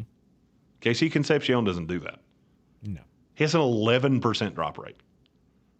He had 19 drops. That's insanely high for a guy that played 90+% of his snaps out of the slot until this year. That's a terrifyingly high number. I don't see it. I've never really seen it. I didn't see it at NC State. I think he's a third-round grade. I like him as a safety blanket slot if I've got a tight end that I really trust. Mm-hmm. I would love him in Arizona. I would love him in San Francisco. I'd love him in a handful of other places. Here's what I know is going to happen. He's going to go in the top 40, and he'll be a team's number 2. Good luck with that. I just really hope it's not the New York Jets. Because you talk about a way to make me swear, that one's up there pretty high. It's not Ty Simpson bad, but it's pretty close. Just because you don't see it in him as far as star quality. I see him needing a quarterback like Pat Mahomes. I see him needing a quarterback like Lamar Jackson. He can get open. He does not like to get hit. He screams out of bounds. Unlike really any receiver I've ever graded. He will change directions to get out of bounds, which I don't like at all. And his drop rate's insanely high. For me, if a slot's drop rate's higher than 5%, I have serious questions about your hands. All right. KC Concepcion, former NC State Wolfpacker, coming out of Texas A&M. He's the number 7 wide receiver on the 2026 NFL Draft Class ranking. We'll continue to rank them when we come back. ESPN Asheville. Clear. Your mountain weather forecast. As we climb into our Monday afternoon, a gusty north breeze tells me the front's through and low 60s for daytime highs. Tonight, the mid-30s. Much colder air continues to push in What's behind your the front. weird story? Tuesday, not Holy terrible. Looking crap, at about Aaron Bergen's 59 rated a degrees 438. for the daytime high on Tuesday. And that breeze will be Alrighty around then. early, and then we'll be back in the 30s Wednesday morning, sunshine. Are you sure? 60s once again as we. Is that Harold broken? Perkins is Average high this he's time of pretty year, quick. 61. Is he that fast? Okay. He's pretty. Is sponsored by Bojangles. It's always bow time. It's bow time. The Bojangler is back and introducing the new Bojangler Deluxe. Both have an Alaskan pollock fish fillet with Bo's famous seasoning, but the Deluxe tops it off with pickles, tomatoes, lettuce, and Bo sauce. Here for a limited time, so get yours today. It's bow time. It's sad that civil discourse in the political world Good is Lord. rare. Hard to have conversations and just agree to disagree or even hear each other out. Just two sides sit down and settle it out over a pint. Well, that's what our Politics and Pints event on April the 16th is all about. Join Mark Starling and myself at Cultivated Cocktails, 161 Charlotte Highway. We'll have special guests to help steer the discussion. Keep listening to News Radio 570 WWNC for details. It's Bowen. Join Matt and me on our podcast, Las Culturistas, where we talk to Nicole Kidman, Kristen Wiig, and so many more. Download and listen on the iHeartRadio app or wherever you get your podcasts. Got a thought? Just wanted to chime in. No hold times here. Good afternoon, gentlemen. Tap the red talkback mic on the iHeartRadio app and send us a voice note instantly. I do agree with that guess. A stress-free way to join the convo on your own time. Try it now on the free iHeartRadio app. Champions don't disappear. They reload. And the 2026 Atlanta Braves are ready. Chopping toward another playoff run. The Mountains home for Braves baseball, ESPN Asheville. Brought to you by Parks Ford of Hendersonville. I'm Coley Duffy. I'm Cody Ward. And we're the Chainsaw Brothers. Actually, we're cousins. A few days after Helene, we was in the driveway having a couple beers, waiting on the power to come back on. And we heard so many people calling, needing trees removed, and couldn't afford it. So I called my dad to borrow a chainsaw, and over the next few months, we cleared trees for our neighbors. Our business was born out of wanting to help Western North Carolina get back on our feet. We are fully insured and licensed. We keep our promises, meaning if we say we're going to be there, we'll be there. In these parts, we live how we were raised. When you call the Chainsaw Brothers, you're not a customer, you're family. We're good at what we do, and we do it for a reasonable cost. For all your chainsaw needs, call the Chainsaw Brothers. 828-316-1013. Or find us on Facebook. See how we treat our family. Are you still covered up with storm damage and debris? Call us about our daily rates at 828-316-1013. That's 828-316-1013. We're the Chainsaw Brothers, and with our neighbors, we're Western North Carolina strong. Woohoo! It's the moment you dream of, the moment you work for, train for, run wind sprints when nobody's watching for, the moment when hours of gym time, court time, prep time, all culminate into this time, the moment when millions of bounces, blocks, and boards all add up to this, your moment.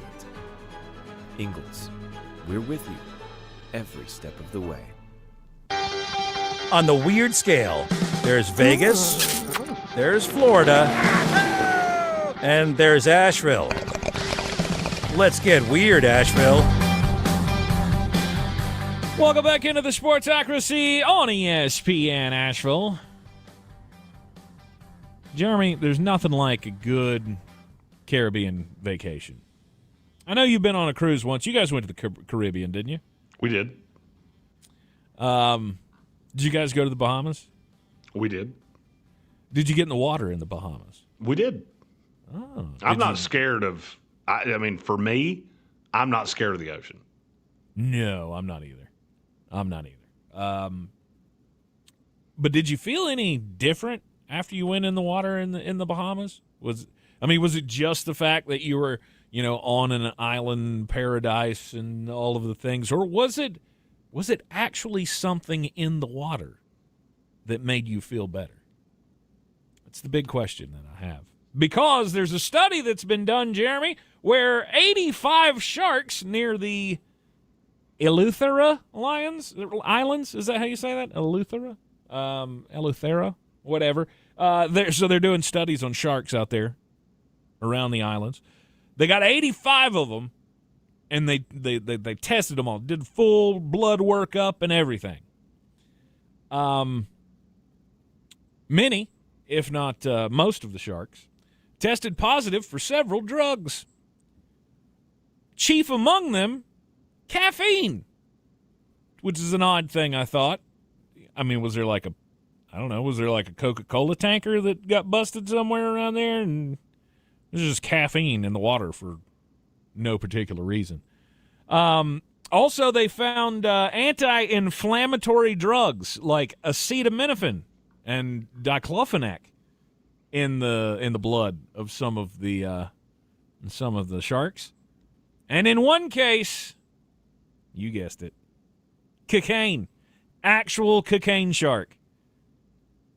Oh, we're doing cocaine shark? They already made the movie.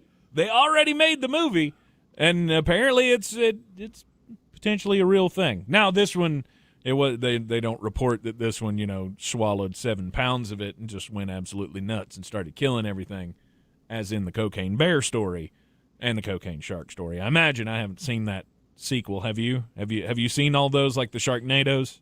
I mean, I have seen all the Sharknadoes, which are just cinematic masterpieces. That's what I'm saying. That's the only movie franchise you've seen all the way through, except for Batman.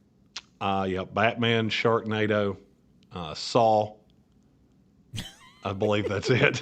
Just picking the best ones. The bangers. I don't need to see all the Godfathers. Okay, right. No, don't need to see all that nonsense.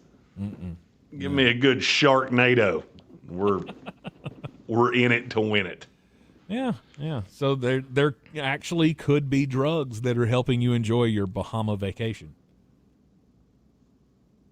I know Luke Combs, and I absolutely love Luke Combs. Of all celebrities I've ever met, he's number one, and it's not close. Mm-hmm. He was on Hot Ones the last few days. Okay.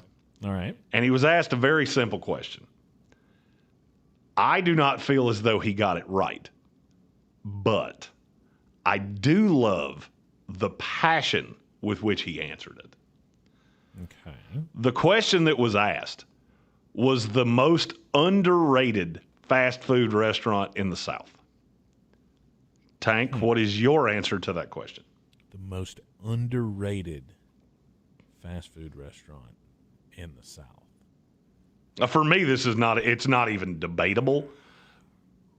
I can't even think of one that's just in the South. Well, if mine's not just in the South, but there are a good number of them in the South.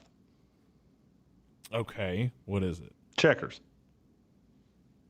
Checkers? Okay. Checkers slaps. Checkers slaps. It falafels. It whatever verb you want to put right there, it does it. Luke's answer was a little different. And I'm afraid it's going to be the one that you were about to say. His answer was Cookout. You can get a corn dog as a side, which is fire. A quesadilla as a side. You can add a milkshake for like $1.50. It's unbelievable. Imagine Chick-fil-A without the helpful camp counselor standing outside. You come up to the drive-thru window, and it's this guy. He's from the South, but his attitude's giving Philly. And he's like, Cookout, what do you want? And you're like, I think I want, and you can hear the guy being like, come on. You can feel it.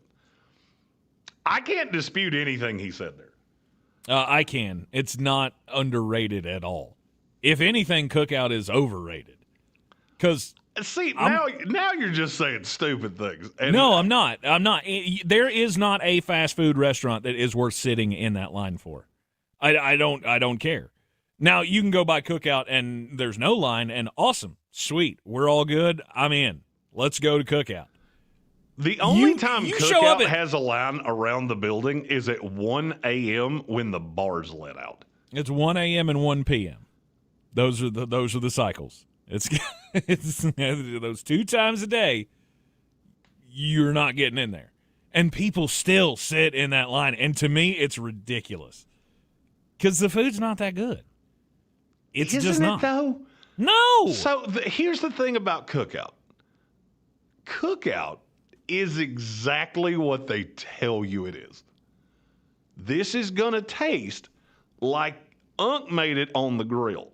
And that's fine for me. I'm good with that. You get a walking taco as a side. You get a quesadilla, a corn dog. I don't think it's the most underrated fast food establishment in the South, but they tell you what it is in the name. And it does taste like Unc cooked it on the grill. Which the only is problem awesome. is Unc works at the local elementary school. And oh, you're doing that thing of they don't season stuff. It's a hot dog. I mean, of course. I mean, I don't expect you to season a hot dog. Look, if and I mean this, there are certain things that people can tell me they've never done. And in my head, I go, you've never lived. If you've never been clinging to life because you have consumed way too many of whatever it was you had that night, and you're in the back seat of somebody else's car trying to read that menu, which is like taking the LSATs after that much alcohol. Mm-hmm. If you've never done that and somehow had that magical moment where the board lights up and you look at the tray and you go, I want that, with that, with that. Oh, yeah, and throw a strawberry milkshake on the end of it. If you've never done that and then eaten that food to do nothing short of save your damn life, you have not lived, my friend. Mm-hmm. Because I have. Way more times than I want to admit. I'm sure you have. You know where else you can do that? Waffle House. Yeah, but you got to dodge bullets. You got to dodge bullets, and there's a good chance there's going to be a cigarette in your eggs. I don't know. I mean, let's be fair. Which cookout did you go to? Because you very well could be found in a hail of gunfire at a couple of their locations. Well, here's the thing. Waffle House batting 1,000 on that. I have watched grown men beat the bejesus out of each other over hash browns at Waffle House. Mm-hmm. Mm-hmm. Waffle House and Fight Club have way more in common than they should. Yeah. Also, anybody that eats in that place sober and in the daylight is a vampire. Mm-hmm. Yep. Used to. We used to have one. It was called Backyard Burger. And that place, that actually did taste like Unc cooked it on the grill at the family cookout, and we were all invited. Oh, it was so good. Their burgers were like super thick. There was a place down on Merriman Avenue. I think they actually had one on Patton for a while too, but I don't know. That was that. I mean, I'm talking when I was in high school. That was around, so that was 20-something years ago. I'm actually shocked that you threw shade at Cookout. That stuns me. Now, once you explained it of you're too impatient to sit in a drive-thru, that surprised me less. Yeah, no, I'm not sitting in line for that. I'll tell you another one. Like I said, if there is no line, absolutely, I'm all in. But chances are I'm still going to drive past it and go to Burger King. I'll tell you another one that nobody ever puts it on these lists. Jack in the Box. Mm-hmm. That place is an experience. Mm-hmm. Mm-hmm. It's very good. That whatever we only have one around here. I'm looking at one from where I'm sitting right now. It's farther south than my house, so I don't make it out there much. Yeah, there's one literally within eyesight of where I'm sitting right now, and you rest assured, when Fatty leaves here at 9:15, probably good and pissed off. Mm-hmm. The way I'm going to make it all okay is that big old ultimate cheeseburger, which is just meat, cheese, sauce. No frills, no vegetables, just angina. That's all it is, and I love it. Yep. All right, you're in the Sportsocracy, or the Foodocracy, here on ESPN Asheville, 92.9 FM, 880 AM, 1400. NFL 2026 draft class wide receiver rankings will continue after the top of the hour, since we only have like a minute here. Now we're into the lightning round.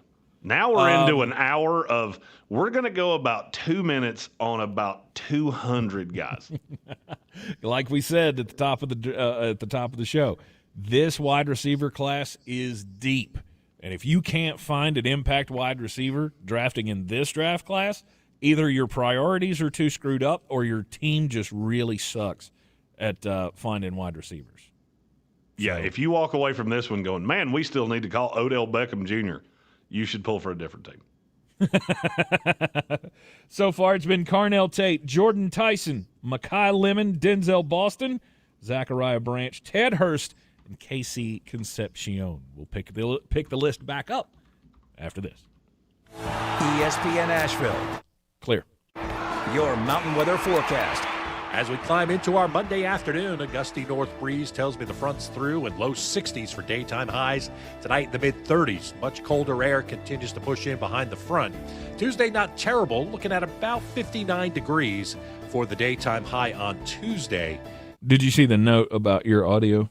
In the 30s, Wednesday morning sunshine into Yeah, the it's my 60s fault. once again. If I turn it up too high, that's where the average echo high comes this time in. of year, 61. From the Weather Channel, I'm Ray Staging. This report is sponsored by Allstate. right Some there people on just know you can 3.5. save money on car insurance by checking Allstate first. Those people are probably saving a carload of cash right now. So what are you waiting for? Check Allstate first for a quote. I wasn't going to say Baltimore there, but you read my mind. You to check out my new show every Sunday, 8 to 9 a.m. here on ESPN Asheville, where we bring sports and faith together.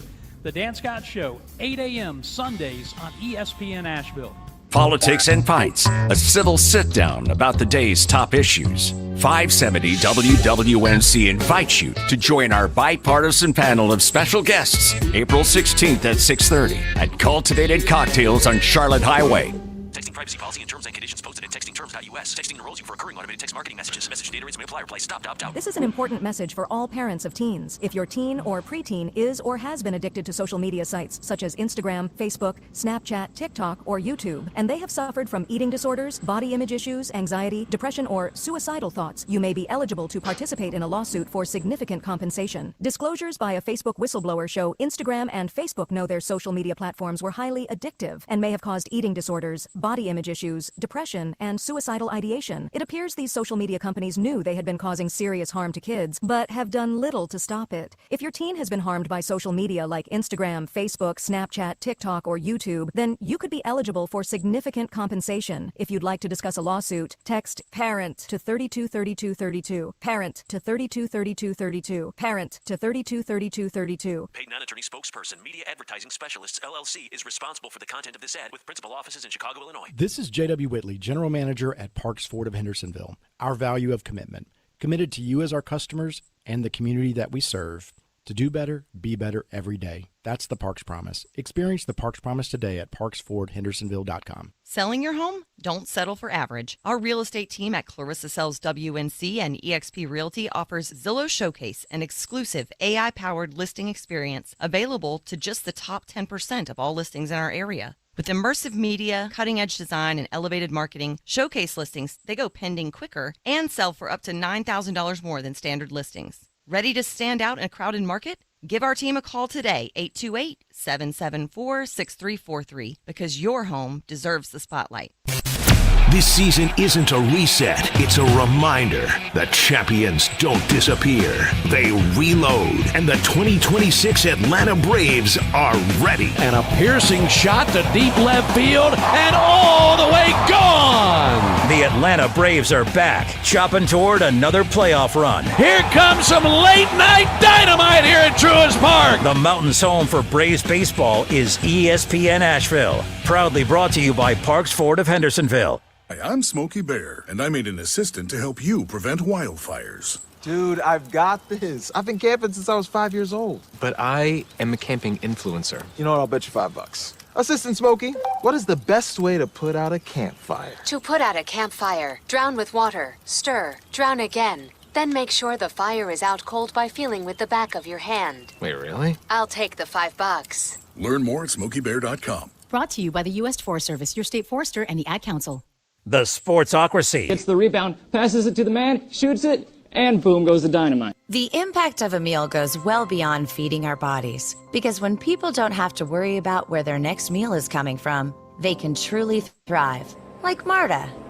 And now we'll hear from our class valedictorian, who with our hard work never ceases to amaze us. Please welcome Marta Moreno.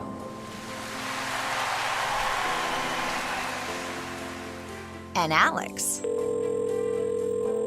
Hey, Alex, how did the interview go? I did it! I got the job! I can't believe it! I knew it. Let's meet up later to celebrate. And Diego. Mom! I got first place at the science fair with my volcano project. That's amazing, sweetie. Congratulations. Because when people are fed, futures are nourished, and everyone deserves to live a full life. Join the movement to end hunger at feedingamerica.org/actnow. feedingamerica.org/actnow. A public service announcement brought to you by Feeding America and the Ad Council. As veterans, we're no strangers to helping others. That's what we were taught, service before self. But we do have one question for the veterans listening. When was the last time you reached out for help? If you or someone you know needs resources, whether it's for stress, finances, employment, or mental health, don't wait. Reach out. Find more information at va.gov/reach. That's va.gov/reach. Brought to you by the United States Department of Veterans Affairs and the Ad Council. Asheville's #1 sports station, ESPN Asheville, WPEK, W225CJ Fairview, WMXF Waynesville, an iHeart radio station, guaranteed human. Live from the Ingle studio. I can't wait to play with myself every day. The Sportsocracy. Damn the devil to hell! Let the big dogs eat! Let them on the field! Come get you some of this. Fire them cannons! By golly, put more powder in those things. He couldn't take any more disappointment. Oh my God. The Jets killed him.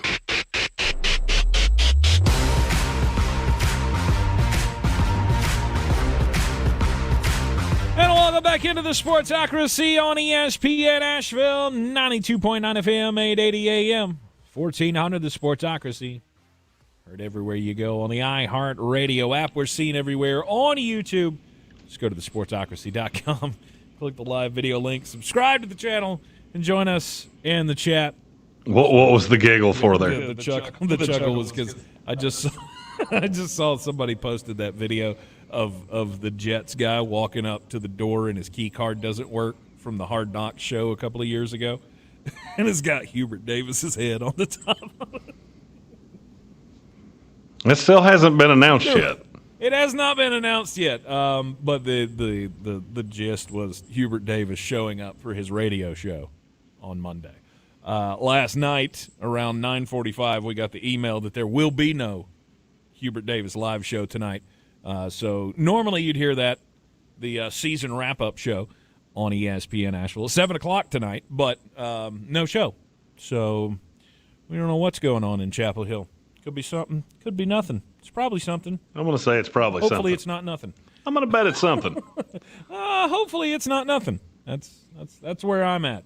Of course, you can imagine the Hubert haters, as we're all called, getting more antsy by the moment as the day wanes on and no announcement has been made, no leak has come out of there's a press conference coming up or whatever. So we're still watching. Still watching, still waiting. Hubert haters, I believe that's just another term for North Carolina fans, right? For the most part. I mean, there are way more. There are way more than I thought there were. There are way more people who are just like, oh, well, if we do that, then we're just going to start all over again, and this program's just going to be crap next year. Expect a 10-win season next year if we do that. Okay.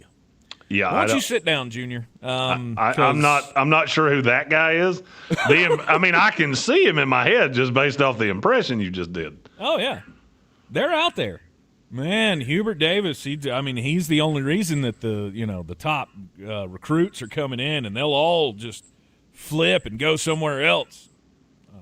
Gonna disagree. Sure, they would. Gonna disagree. I'm in Greenville. Back to do my show tonight. It's the first time I've been down here in a while. Mm-hmm. I was down here for the tournament last week, but it's the first time I'll be in building for a show. And I just looked around in the last break, and I realized that a lot of people that work here don't know who I am because they don't see me very often. Mm-hmm. If you walked in my office and you didn't know me, you would think I was Hannibal Lecter. There is not one personal effect in this entire room. It's just blank walls. It's just as sterile as it gets. Mm-hmm. Kind of looks like a jail cell with a big desk in the middle of it. I hadn't realized that, and now I can't unsee it. Yeah. You should probably put some posters on the wall or something. I think I'm going to draw a stick figure on the wall just to make it even a little more intimidating. I think you should actually put your name on that door. Since my name is actually on this door. Oh, good. Yeah, I actually have a name. My name is physically on the door here. Nice. They never actually bothered. You know, I think I'm going to take the little slips that they have here that go on the door, and I'm going to make two. One for me, one for you, and I'm just going to tape them on the door in Asheville. NCAA tournament, it gave us a lot of thrills over the weekend. The only North Carolina team still alive, the Duke Blue Devils. They're also the only ACC team still alive. It's weird how, you know, we talk about the growth of the SEC and the Big Ten when it comes to football. It's amazing how that has translated to the basketball court now. 6 Big Ten teams in the Sweet 16. That's a lot. 4 from the SEC. Without the collapse of the Florida Gators, you could have had 5 and 5. But unfortunately, we get treated to a Sweet 16 matchup of Nebraska and Iowa, which might be one of the most useless matchups in NCAA tournament history. Hey, Nebraska's going to show up. Think so? I know so, because they do every single time they're in anything. Oh, you mean the fans? Yes. Okay. Where Good are they playing? Lord. Their fans are rabid. Where is the South Regional this year? Do you remember? Do you know? It doesn't say on the bracket here. I have the list. I know the East is in D.C., but I don't know where the other ones are. Either way, it's going to be a nice piece to travel. The South is in Houston.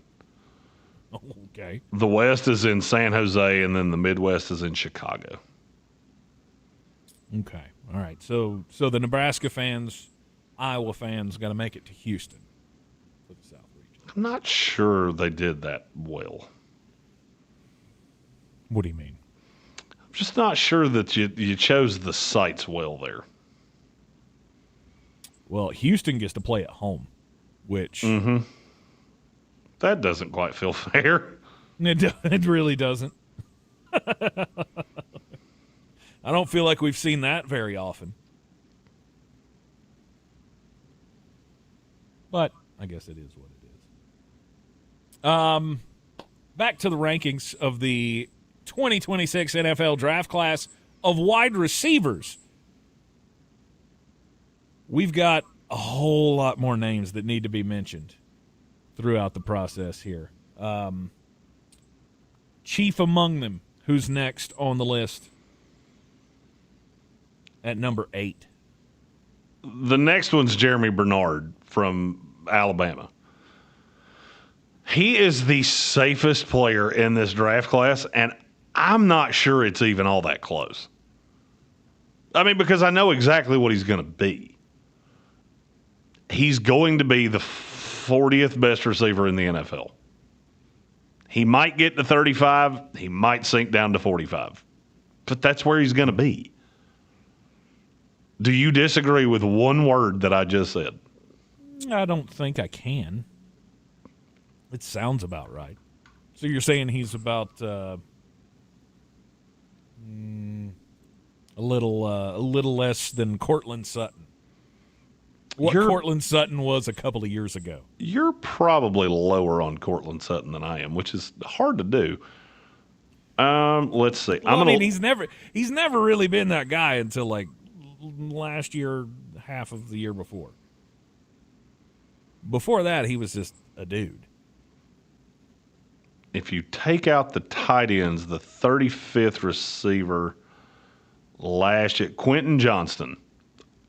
Those two could not be any more different if they tried, but in terms of what they will be in the NFL, yeah, I can see that. Okay. All right. There will be games you're never going to be scared of him, but he will beat you a handful of times a year. Mm-hmm. because he'll have one of those 7 for 77 and 2 touchdown games.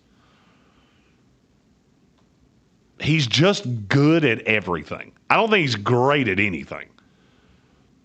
He's a really good route runner. I don't think he's crazy fast. He's not crazy big. If you get your hands on him, bad things tend to happen. But he's just so crafty that he's going to find a way to get open in the NFL. Mm-hmm. All right, at number 9. 9 for me is Chris Brazzell from Tennessee. Do you remember Dante Thornton? Yes. Chris Brazzell is Dante Thornton if he was gooder at football. Brazzell's a big, legit, deep threat.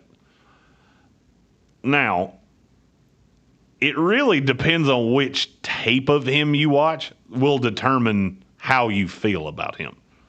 Because you talk about a kid that ran hot and cold, this kid ran hot and cold. Mm-hmm.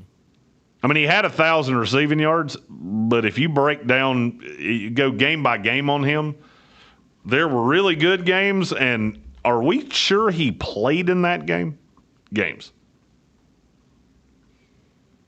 I mean, I think he had his best game of the season against your Georgia Bulldogs. He did. He's real. I mean, he's tough to stick to, and that is going to be a major problem for people at the next level. I mean, he's a big play guy. 16-plus yards per catch, 9 touchdowns on 62 catches. And a guy who can find a ball in a sea of arms. He's got that he's got that ability about him of when it's contested, he can pick it out of the crowd. The thing that worries me about Brazzell is it seemed like he wore down over time, and he's so thin. I mean, for his height, he's 20 pounds light, and that does make you wonder, can he hold up to a 17-game schedule? Mm-hmm. And the history of Tennessee receivers since Josh Heupel took over is gnarly. Chris Brazzell, where do you see him falling in? I'm probably higher on him than most. I mean, I got a 3rd-round grade on him, but I don't know that he's going to make it that far. For me, I'd say he goes somewhere between 60 and 75. Just solely because somebody's going to fall in love with the height, weight, speed. All right, and then at number 10. Malachi Fields, gigantic receiver from Notre Dame. What is your biggest problem with his game? So all the things I said about Denzel Boston, they kind of fall into Malachi Fields. The problem is that Malachi doesn't have the high side the same way that Denzel Boston does. I know Boston will be a point of the catch, absolute monster. I'm not sure that that's what Malachi Fields is going to be able to win contested balls. Mm-hmm. It's just not as consistent. And you would think with the way he's built, you would think he would be really good in the intermediate. He's really not. He's just, everything about him feels slow and lumbering to me. Mm-hmm. He's Alshon Jeffrey without the nuance. Jeffrey had this really weird knack of just being covered through an entire route, and he found a way to be open at the 1 second he needed to be. Malachi Fields does not have that. Mm-hmm. Now, you put a small corner on him and take luck. That dude's going to go for a not-so-fun ride for 60 minutes of football. Right. But what about the consistency? Because there were times where I felt like he was making headlines. And then there would just be large gaps of whether he was making an impact. Did you see that in his tape? So I'm going to be honest. I never saw him make a huge impact. outside of that Pittsburgh game where I'm pretty sure I could have had a touchdown in that game for Notre Dame. Okay. But, I mean, Pittsburgh just did not match up well with them. You go back with Fields, for me, I can even go back to Virginia because that's where he was before he came to Notre Dame. And it just kind of felt like he was always there. It's like the only way I can really explain this is it's like that guard in the NBA that winds up scoring 12 points a game because he plays 30 minutes. Mm-hmm. Malachi Fields was on the field a lot.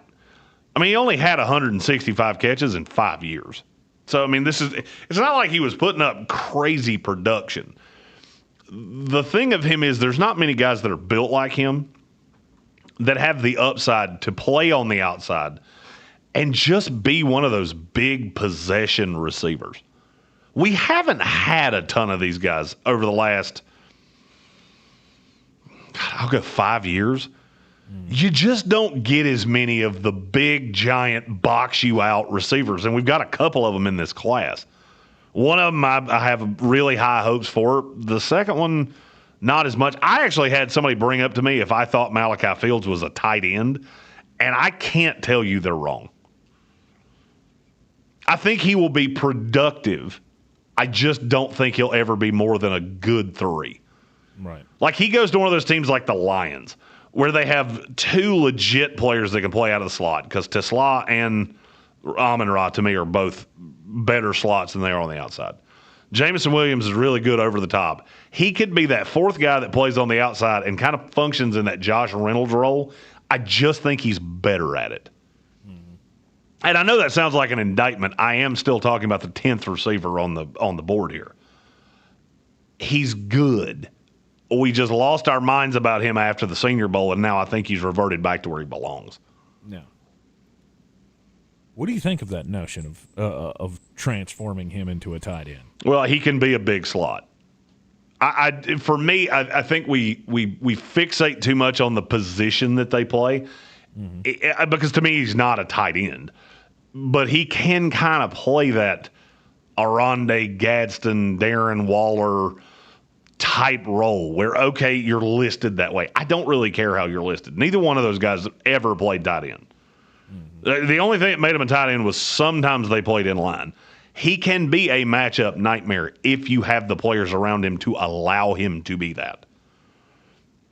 I think he's safe, which is why he's ahead of the next guy on this list, but I don't think his high side is through the roof. All right, and then next on the list? This one I know you really like, Jacoby Lane. I liked Jacoby Lane and how he presented himself at the Combine. It did not hurt him at all that he was on the podium right next to Makai Lemon. Makai Lemon, excuse me. It didn't hurt him at all. Jacoby Lane has – take everything I just said about Malachi Fields, that he's got a really safe floor but a really low ceiling. The exact opposite to me is Jacoby Lane, because I think there's a possibility he winds up being the 3rd best receiver in this class, because he's a big kid and he can win at the catch point. He doesn't do it as much as I want him to because he needs to get bigger. But this kid's so raw that it's almost hard to wrap your brain around. I think he could be a year away from he could be a year away from being a year away in terms of being a high-level contributor, because you're basically going to have to teach him how to play wide receiver. He's one of the better yak 6'4" receivers I've ever seen. But then you ask the question of, okay, why did so much of what you do come that way? Is it just the system? Is it just Lincoln Riley? Do you have it in you to run routes at a high level? And why did you drop off so aggressively in your senior year? Or in your junior year, excuse me. His sophomore year, I would have said he's probably a first-round pick. Last year, I did not see that as much, and I just don't know why. The raw is there, but you're going to have to pull it out of him. Mm-hmm. He's another guy that's got unreal hands. he also has this, I don't know, I use this term a lot with wide receivers, this field awareness of always knowing where you're at on the field and the smart play to make with the ball, whether it is duck out of bounds, get the first down, fight for the extra yard, that kind of. I see a lot of that out of him. But I also feel like he's thin. He is. He's very thin for his size. And that always gives me pause. As you get those big, thin, lanky guys, and I don't tend to feel like that works out too well. He reminds me. For longevity. And I just said this guy's name, so I'm not being lazy here. It's just as I thought about it, he reminds me a lot of Isaac Tesla. You see all of the raw in him. It's all right in front of you. Mm-hmm. And Tesla had a handful of just out of this world catches last year. He also had 2 3/4 spells where you would forget he was on the team. Because a certain kind of coverage, if you play a lot of man and you really get up in his grill, he does not react to that well. Mm-hmm. You play zone, he'll find the soft spot in that all night long. But I think he's going to have to – he's a really – as it sits, he's a really freak athlete that knows how to play football. He doesn't know how to be a great football player. So you get him in a room with and there are a lot of these guys now that are receiver coaches that can really teach him nuance. That kid can be special. Mm-hmm. Kid that also strikes me as very coachable. Oh, he works. He works and works and works and works and works. All in all, I feel like he might be a better kid or a better young man than he is a football player, and that alone is worth a look. For sure. In the draft process. I'm not going to lie, and I walked away from this, and maybe it's because I have 3 daughters. I walked away from his media availability and went, that's the kind of guy I hope my daughter marries. Because he is just a whale of a kid. Mm-hmm. And you don't seem to see those guys just crash out because they will work until they find their role. And I don't know why this is, but I cannot unsee Jacoby Lane either going to the Baltimore Ravens or the New England Patriots. Those would not be bad places for him to wind up. You're in the Sportsocracy, and it's ESPN Asheville, 92.9 FM, 880 AM, and 1400, ranking the best wide receivers in the upcoming 2026 NFL draft class. And right here in the Sportsocracy, we lead you all the way up to the big day in Pittsburgh. And we'll be bringing you live coverage from Yinzertown on the Eagles Living the Dream Tour. We'll be back right after this. We honor the biggest stuff. Clear. Genres of music that you loved listening to all year long. Don't miss our 2026 iHeartRadio Music Awards. Watch live on Fox Thursday night starting at 8 p.m. And listen on iHeartRadio stations across America and the free iHeart app. Trashy is a proud partner of the 2026 iHeartRadio Music Awards. This spring, turn your closet clutter into rewards with the Take Back Bag. Learn more and get started at trashy.io. It all started with a bracket full of dreams. And soon, one team will cut down the nets. College hoops are in the spotlight and have everyone talking. You think you know what's going to happen, but it never goes as scripted. Lock in Fox Sports Radio is your #1 preset on the iHeartRadio app for the hottest takes, biggest interviews, and complete coverage. Plus, binge on-demand podcast for more coverage like Good Game with Sarah Spain. Basketball, and more basketball. Search college basketball on the iHeartRadio app and listen now. This is J.W. Whitley, General Manager at Parks Ford of Hendersonville. Our value of commitment. Committed to you as our customers and the community that we serve. To do better, be better every day. That's the Parks Promise. Experience the Parks Promise today at parksfordhendersonville.com. Clarissa sells WNC as the #1 team in Buncombe County. We have the customer service experience to assist you in achieving your real estate goals. Our team offers something that 90% of listings in our market won't have, Zillow Showcase. Check us out at clarissasellswnc.com. I'm Coley Duffy. I'm Cody Ward. And we're the Chainsaw Brothers. Actually, we're cousins. A few days after Helene, we was in the driveway having a couple beers, waiting on the power to come back on. And we heard so many people calling, needing trees removed, and couldn't afford it. So I called my dad to borrow a chainsaw, and over the next few months, we cleared trees for our neighbors. Our business was born out of wanting to help Western North Carolina get back on our feet. We are fully insured and licensed. We keep our promises, meaning if we say we're going to be there, we'll be there. In these parts, we live how we were raised. When you call the Chainsaw Brothers, you're not a customer, you're family. We're good at what we do, and we do it for a reasonable cost. For all your chainsaw needs, call the Chainsaw Brothers. 828-316-1013. Or find us on Facebook. See how we treat our family. Are you still covered up with storm damage and debris? Call us about our daily rates at 828-316-1013. That's 828-316-1013. We're the Chainsaw Brothers, and with our neighbors, we're Western North Carolina strong. Woohoo! It's the moment you dream of. The moment you work for. Train for. Run wind sprints when nobody's watching for. The moment when hours of gym time, court time, prep time, all culminate into this time. The moment when millions of bounces, blocks, and boards all add up to this. Your moment. Ingalls, we're with you every step of the way. This season isn't a reset, it's a reminder that champions don't disappear. They reload, and the 2026 Atlanta Braves are ready. And Acuna swings a mighty bat. That thing is way out of the ballpark. Chopping toward another playoff run. Sale, Strider, and Schwellenbach. Acuna, Albies, Olsen, and Baldwin. The Mountains' home for Braves baseball is ESPN Asheville. Proudly brought to you by Parks Ford of Hendersonville.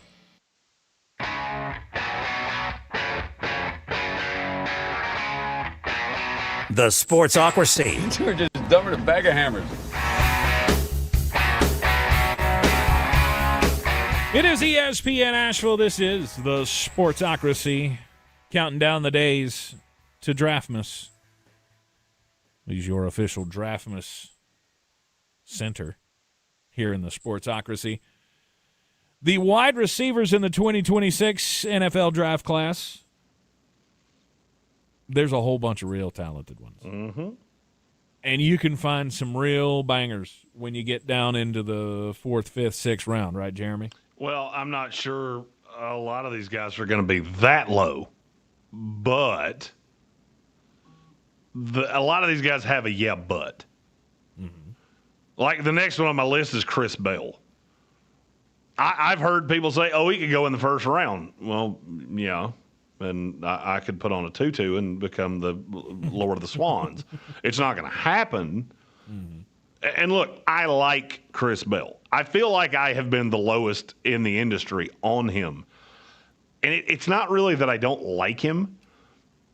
He's built very strangely. For a guy that is as fast as he was, I don't really know. I mean, he's 225 pounds. You don't see a lot of guys run 4.4s that big. Mm-hmm. The problem is I'm not 100% sure he can run a route. That Louisville offense is funky. And that's the nicest way I can say it. But I don't know how good he is. I know he's a very good athlete. If the medical comes back clear, I will push him up the board. I'm just not sure how far. Mm-hmm. And I get why teams like him. It's just that's not a first-round pick. It's the same thing I'm going to say about the next receiver, too. I see the raw that you like, but he's way rawer than you want him to be. I was going to say, was he a first-round pick before the ACL? No. Okay. Because he busted his ACL in November. Mm-hmm. So there's a lot of recovery. There's a lot of medical checking you got to do on this kid if you're going to draft him. I almost feel like it got cute to really like Chris Bell. And again, it's not that I don't like him. Got really good hands, but it was a lot of manufactured touches. Mm. All right, next up after Chris Bell at 13. This is the one that I think the industry is the absolutely most insanely crazy on. It's Omar Cooper. I would love to hear somebody explain to me what the fascination with this kid actually is. Because I can't figure it out for the life of me. Well, I mean, he was the number one wide receiver on the national championship team. Did you ever think he was the best receiver on that team? Or was it Elijah Surratt? I mean, I'm a Surratt fan, so. Everybody you talk to is. But we talk about Omar Cooper like he was this just shot out of a cannon. Oh my God, look how good this kid is. I didn't see that. And I'm telling you, I've watched this kid's tape so many times. I watched him eviscerate Indiana State. I watched him eviscerate Michigan State. I watched him not really do squat against anybody else. He was good in the playoff, I guess. But I never thought he was special. People talking about him in round one to me are out of their minds. Out of their mind. If a team takes him in the first round, I will guarantee you it's a Gary Busey grade from me. Because I can't figure out what it is that you're seeing. When he played against good competition, he was a good receiver. 7 for 58 against Oregon, 3 for 45 with a touchdown against Alabama, 3 for 17 with a touchdown against Oregon, 5 for 71 against Miami. Any of that sound like first-round pick to you? The numbers definitely don't jump off the page. And you had the best quarterback in the country, 2 unbelievable running backs. And you're telling me that the guy coached by the best coach in the country, and I don't think that's even debatable at this point, you're telling me you think he's going to come to the NFL and get better? Okay. I don't agree with you in any way. I will be lower on Omar Cooper than anybody in the industry, and it's fine. You know what? If I'm wrong, I'm wrong. I don't think I'm going to be, though. All right, who's your 14th best wide receiver in this class? This is where things start to get a little – it's Skylar Bell. He kind of falls into that same thing that Ted Hurst does of, okay. But, I mean, the level of competition wasn't great. He played at UConn, but that kid can absolutely fly. And he runs – when you watch him at full speed, he almost looks like he's gliding. You don't get that very often from a guy that's legit 6 foot. Usually when you get a deep threat like that, they're really short. And I watch him, and maybe it's the underwear Olympics thing. I just think he moves so seamlessly, and there's so much there. There's so much that you can still get out of this kid because I don't think we've even scratched the surface of what he can do. No, don't let him get loose. For sure, do not let him get loose. No, because he can hurt you really bad. Right. He gets behind that safety, you're going to have a major problem on your hands. Now, I would be remiss because I say this about everybody that falls into this. He is one of the older prospects in this class. He will be 25 years old in his rookie season. So, to me, that probably pushes him down into day 3. I think he's the first of the probably going to make it out of the first 2 nights. Receivers. Yeah. The Sports Up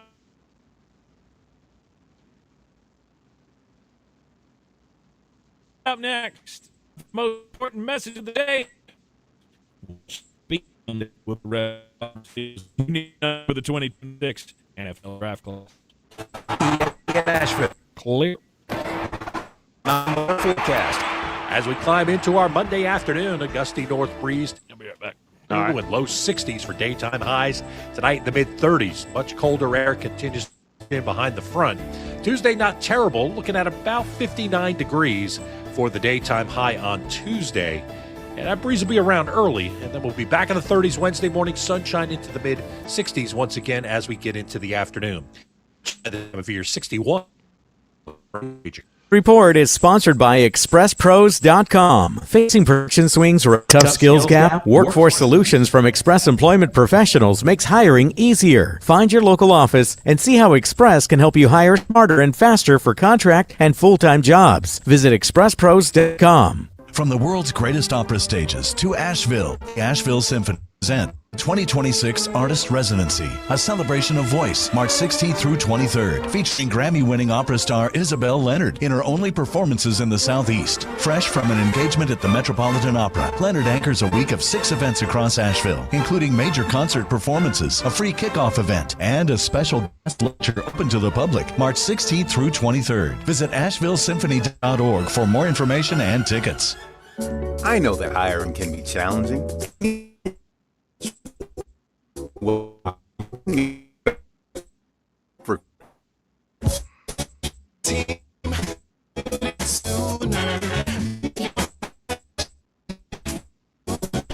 Head to ZipRecruiter.com/free right now to try for free. That's ZipRecruiter.com/free. We're buffering hard at the minute, just so you know. Try it free. Do what?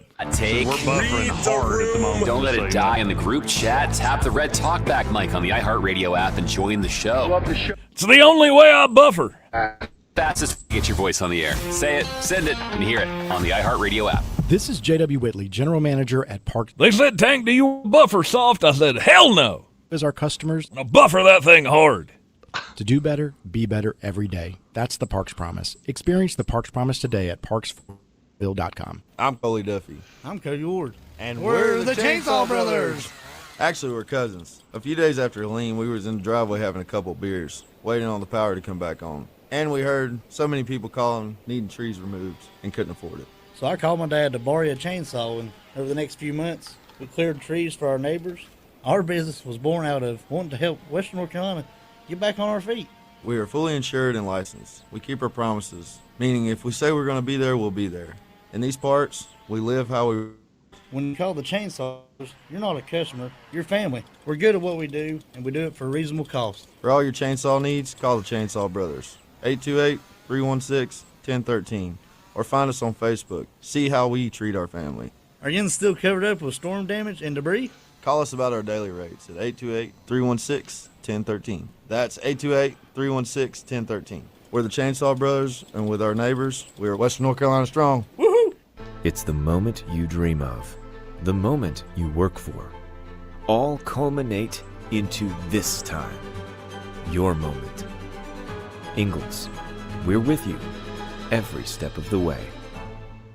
Selling your home? Don't settle for average. Our real estate team at Clarissa Sells WNC and eXp Realty offers Zillow Showcase, an exclusive AI-powered listing experience available to just the top 10% of all listings in our area. With immersive media, cutting-edge design, and elevated marketing, Showcase listings, they go pending quicker and sell for up to $9,000 more than standard listings. Ready to stand out in a crowded market? Give our team a call today, 828-774-6343, because your home deserves the spotlight.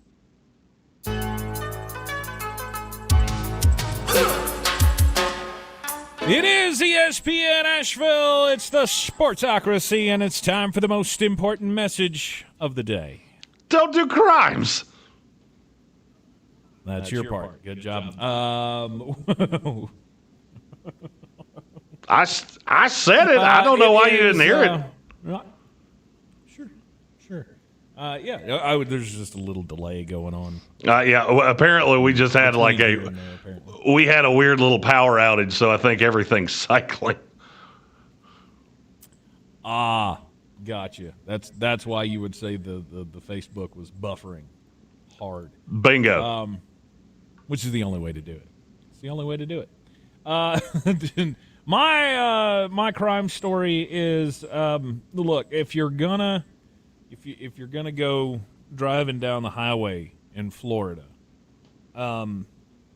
my best guess would not be to have things on your truck that look like missiles hanging off the back of them. Plant City, Florida, a man was stopped driving down I-4 because he had for real looking missiles on the back of his truck. I didn't believe it when I first read the headline. because I thought, yeah, okay, well, this is just a guy like carrying around, some kind of O2 tank or PVC pipe or something. Some Karen freaked out and was like, oh my God. No, this guy actually had toy missiles on the back of his truck. Apparently he uses them for various shows and things. I don't know what they mean by shows. I guess air shows or something. Maybe he goes and puts them on display. But it's not a good look. Definitely not a good look. The man stopped on State Road 39. The troopers said the missiles, later determined to be fake, and everything was determined safe, with a strong suggestion on how better he should transport those articles. Bingo. This is kind of goes along the lines of going armed to the terror of the public, which is an actual charge that you can receive. Don't be showing off your Scud missiles on the back of your pickup truck. Just helpful hint, you will meet law enforcement one way or the other. It's funny. We don't talk about these stories before we tell them, and our stories are very different, but they're kind of similar at the same time. My story's about one Nicolette Keogh. She's 31 years old. She lives in Pensacola, Florida, and she rented a couple Airbnbs. As you do. You want to get out of the house, maybe see another house. Well, she's been arrested and charged with 2 counts of felony criminal mischief because she was doing something in these Airbnbs that's it's unsanitary, to say the least. It's really not nice, and it's what cats do. She was piddling on things and recording it and posting them on adult sites. This is from KBTX. Keogh rented 2 homes, caused in excess of $5,000 in damage across 2 properties. The owner was told by the next renter of his Airbnb, "Why does it smell like a litter box in your Airbnb?" Well, there's no pets allowed, so obviously got a little curious. Somehow the owner found a video on an adult content website of this particular woman in his house. Anybody else got to go ahead and say it? I know somebody else is thinking the same thing I am. I want to know how did you find that? There it is. How did you just happen to stumble across that? I don't believe you can go to an adult site and go, has anything nefarious ever happened in this room? I don't think it works like that. No, you can't put in your address and it will tell you where they all were shot. It doesn't work that way. Can I find single ladies near me? ... In the first home, she caused almost $4,000. Live cougars near Asheville.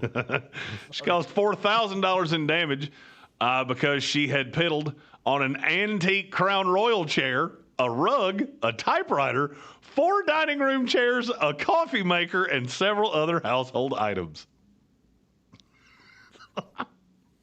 An antique Crown Royal chair. I just love that you're hearing this the same way I did. Okay, because first off, I'm interested. Second off, if I had stayed in that Airbnb and had a little extra room in the old vehicle, you'd be down 1 Crown Royal antique chair. What does an antique Crown Royal chair look like, per se? I'm not real sure, but what I'm picturing in my head is like a 1970s version of the big promo chairs that you can see in the ABC. They've got one at the ABC store down on Long Shoals Road. It's like the big Crown Royal throne. Like the back and the seat are all in the purple felt from the bag and everything. It's real sharp looking. I mean, you give me an antique version of that thing. I've stolen from Airbnbs before. Then I could be tempted again. She took the word throne a little too literally. Mm-hmm. Yeah, no doubt about it. In the second house, it was almost $1,400 in damage, and it was a vase, an accent wall, and a tiger rug. a vase. The accent wall I mean, was I the don't one I want was to be stuck the on, but okay. I don't want to be the nitpicky one of the group here, but that to me sounds like something that could be washed and doesn't have For to be sure. I believe the vase was going to be fine. I would love to understand why she hiked her leg up and whizzed on a wall. That's a great question. Some of you people are weird, okay? I'm going to say something that a philosophy professor once told me. Look around the room. There is somebody in this room that you would be repulsed by if you could read their thoughts.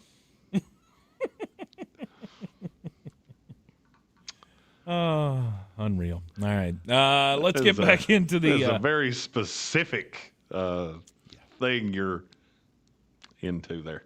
Sure. Daryl. Sure it is. Back on the 2026 NFL draft class of wide receivers. We've given you 14 of them, and there's about 30 more that we maybe should talk about. Is that right, Jeremy? Oh, I mean... Does it go that deep? I would say so, yeah. I got about 5.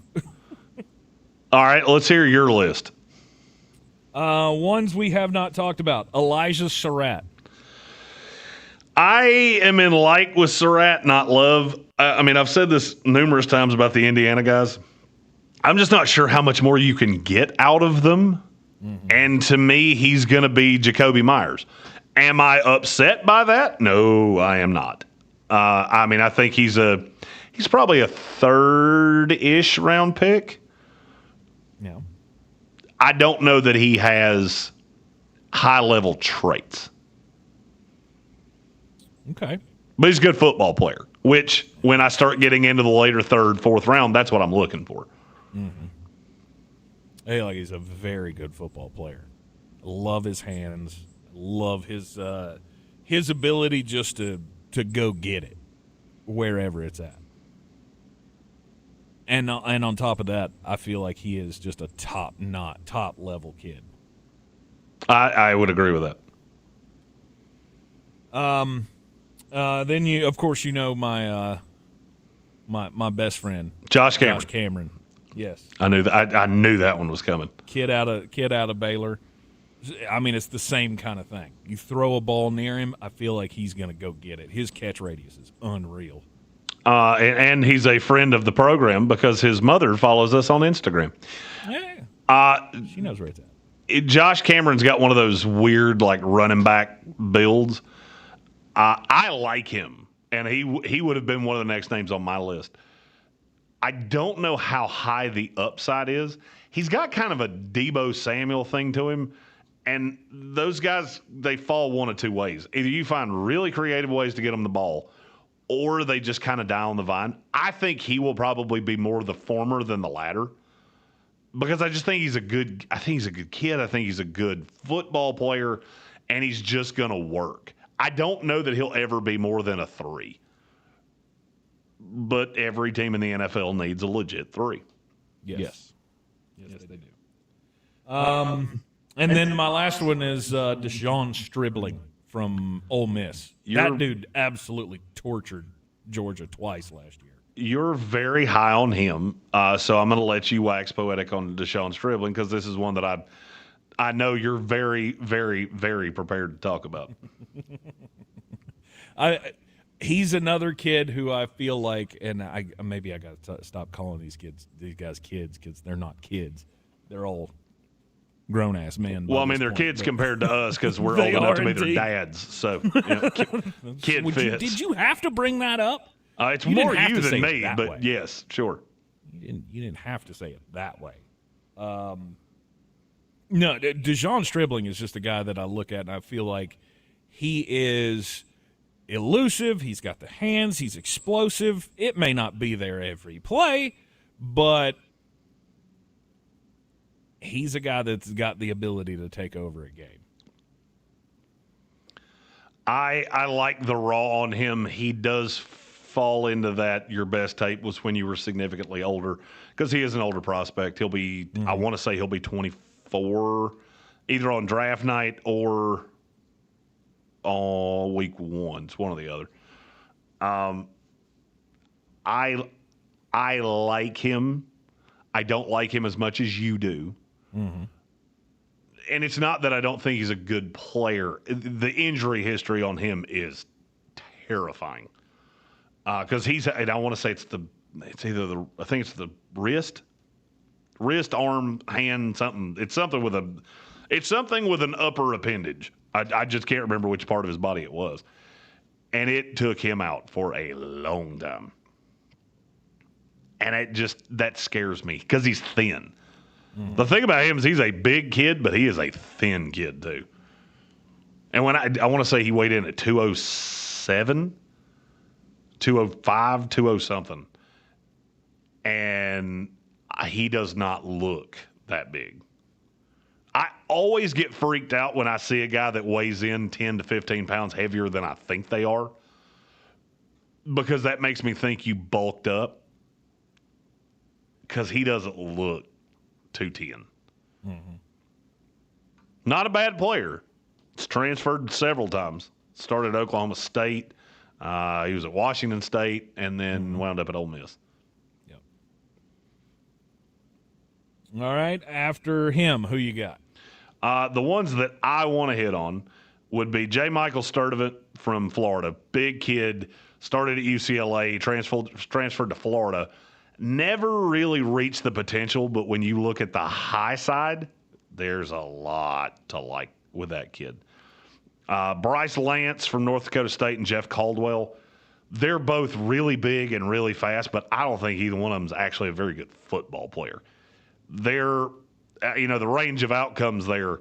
How many Tyquan Thornton, Stephen Hill guys have we seen over the years? Because you watch their tape, Caldwell had some flashes. Lance had a flash. And other than that, I never really looked at them as, oh, yeah, those guys are going to be great. I also think they're going to get overdrafted because they always do. Mm-hmm. You get a guy that runs low 4.3s at 6'3", 6'4", 6'5", they're going to go higher than they should. I mean, I've heard talk of Bryce Lance in the second round, and that is insane to me. Unless about 25 guys go in front of him. If we have the heaviest receiver draft ever and he's the 26th receiver off the board at 65, okay, I see how we got there. I just don't think that's quite how it's going to go. And then there are some smaller guys. Cyrus Allen from Cincinnati, Chris Hilton from LSU, and Tyron Montgomery from John Carroll. They're little, probably start as punt returners, kick returners. But if you can get the most out of them, there's definitely talent there. Okay, Cyrus Allen, Tyron Montgomery. Who was the middle one? Chris Hilton. Chris Hilton. LSU's got about 7 receivers in this class that are all little tiny dudes, minus one. They have one with some size. All the rest of them are like 5'8". All right, does that do it for your wide receiver list? Oh, no. I mean, the list is significantly longer. That's probably the ones that you need to know about. Brennan Thompson from Mississippi State, just ridiculously fast. Don't know exactly where he's going to fit in the NFL other than returning kicks, and I can pretty much promise you he's going to do that. Yeah. Kevin Coleman from Missouri. Kevin Coleman's another one I like. Deion Burks, Antonio Williams from Clemson, Caden Weegan from Iowa. This draft gets really slotty. I mean, we got a good number of outside receivers that are probably going to go between round 2 and round 4, and then that falls pretty hard off a cliff late, and then you're just going to get a ton of slots. All right, your 2026 NFL draft class wide receiver rankings. What's next on the list? Well, I mean, we'll leave that up to you. I'm ready for every position. It's just how many of them can we do 3 hours on? Not many. We're going to have to double up a few of these. Running back, I think we could do that one in a good segment. Nice. All right, maybe we'll put together a other skill position ranking show. We'll definitely hit all of the position rankings throughout the Draftmas season. We got 1 month, a little over a month from Thursday.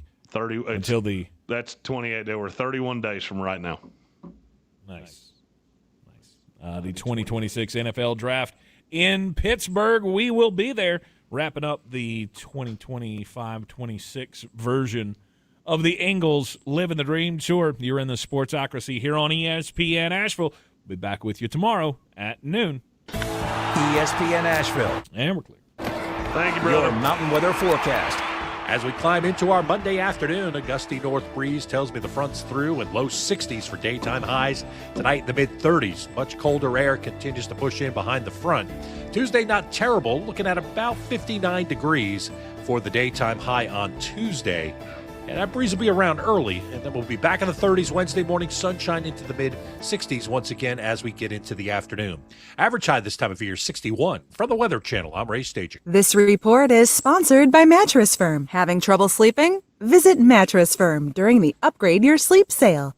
Their sleep experts will help find your perfect bed from a premium selection of top brands. They make sleep easy.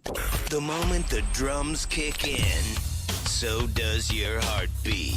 The right riff, and suddenly, you're bulletproof. Asheville's Real Rock. Rock 105.1. Your one stop for advertising? Call 844-844-iHeart. Texting privacy policy and terms and conditions posted at textingterms.us. Texting enrolls you for recurring automated text marketing messages. Message data rates may apply. Reply stop to opt out. This is an important message for all parents of teens. If your teen or preteen is or has been addicted to social media sites such as Instagram, Facebook, Snapchat, TikTok, or YouTube, and they have suffered from eating disorders, body image issues, anxiety, depression, or suicidal thoughts, you may be eligible to participate in a lawsuit for significant compensation. Disclosures by a Facebook whistleblower show Instagram and Facebook know their social media platforms were highly addictive and may have caused eating disorders, body image issues, depression, and suicidal ideation. It appears these social media companies knew they had been causing serious harm to kids, but have done little to stop it. If your teen has been harmed by social media like Instagram, Facebook, Snapchat, TikTok, or YouTube, then you could be eligible for significant compensation. If you'd like to discuss a lawsuit, text PARENT to 323232. PARENT to 323232. PARENT to 323232. Paid non-attorney spokesperson, Media Advertising Specialists, LLC, is responsible for the content of this ad with principal offices in Chicago, Illinois. It's Bowen. Join Matt and me on our podcast, Las Culturistas, where we talk to Nicole Kidman, Kristen Wiig, and so many more. Download and listen on the iHeartRadio app or wherever you get your podcasts. Champions don't disappear. They reload. And the 2026 Atlanta Braves are ready. Chopping toward another playoff run. The Mountain's home for Braves baseball, ESPN Asheville. Brought to you by Parks Ford of Hendersonville. The possibility of lung cancer can be pretty scary, especially if you're one of approximately 8 million current or former smokers at high risk. That's why SaveByTheScan.org wants you to know that now there's a breakthrough low-dose CT scan that can detect lung cancer early, and it only takes 60 seconds. You stop smoking, now start screening. For an easy quiz to see if you're eligible, visit SaveByTheScan.org. It could save your life.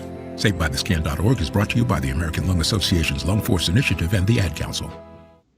It's the moment you dream of, the moment you work for, train for, run wind sprints when nobody's watching for, the moment when hours of gym time, court time, prep time, all culminate into this time, the moment when millions of bounces, blocks, and boards all add up to this, your moment.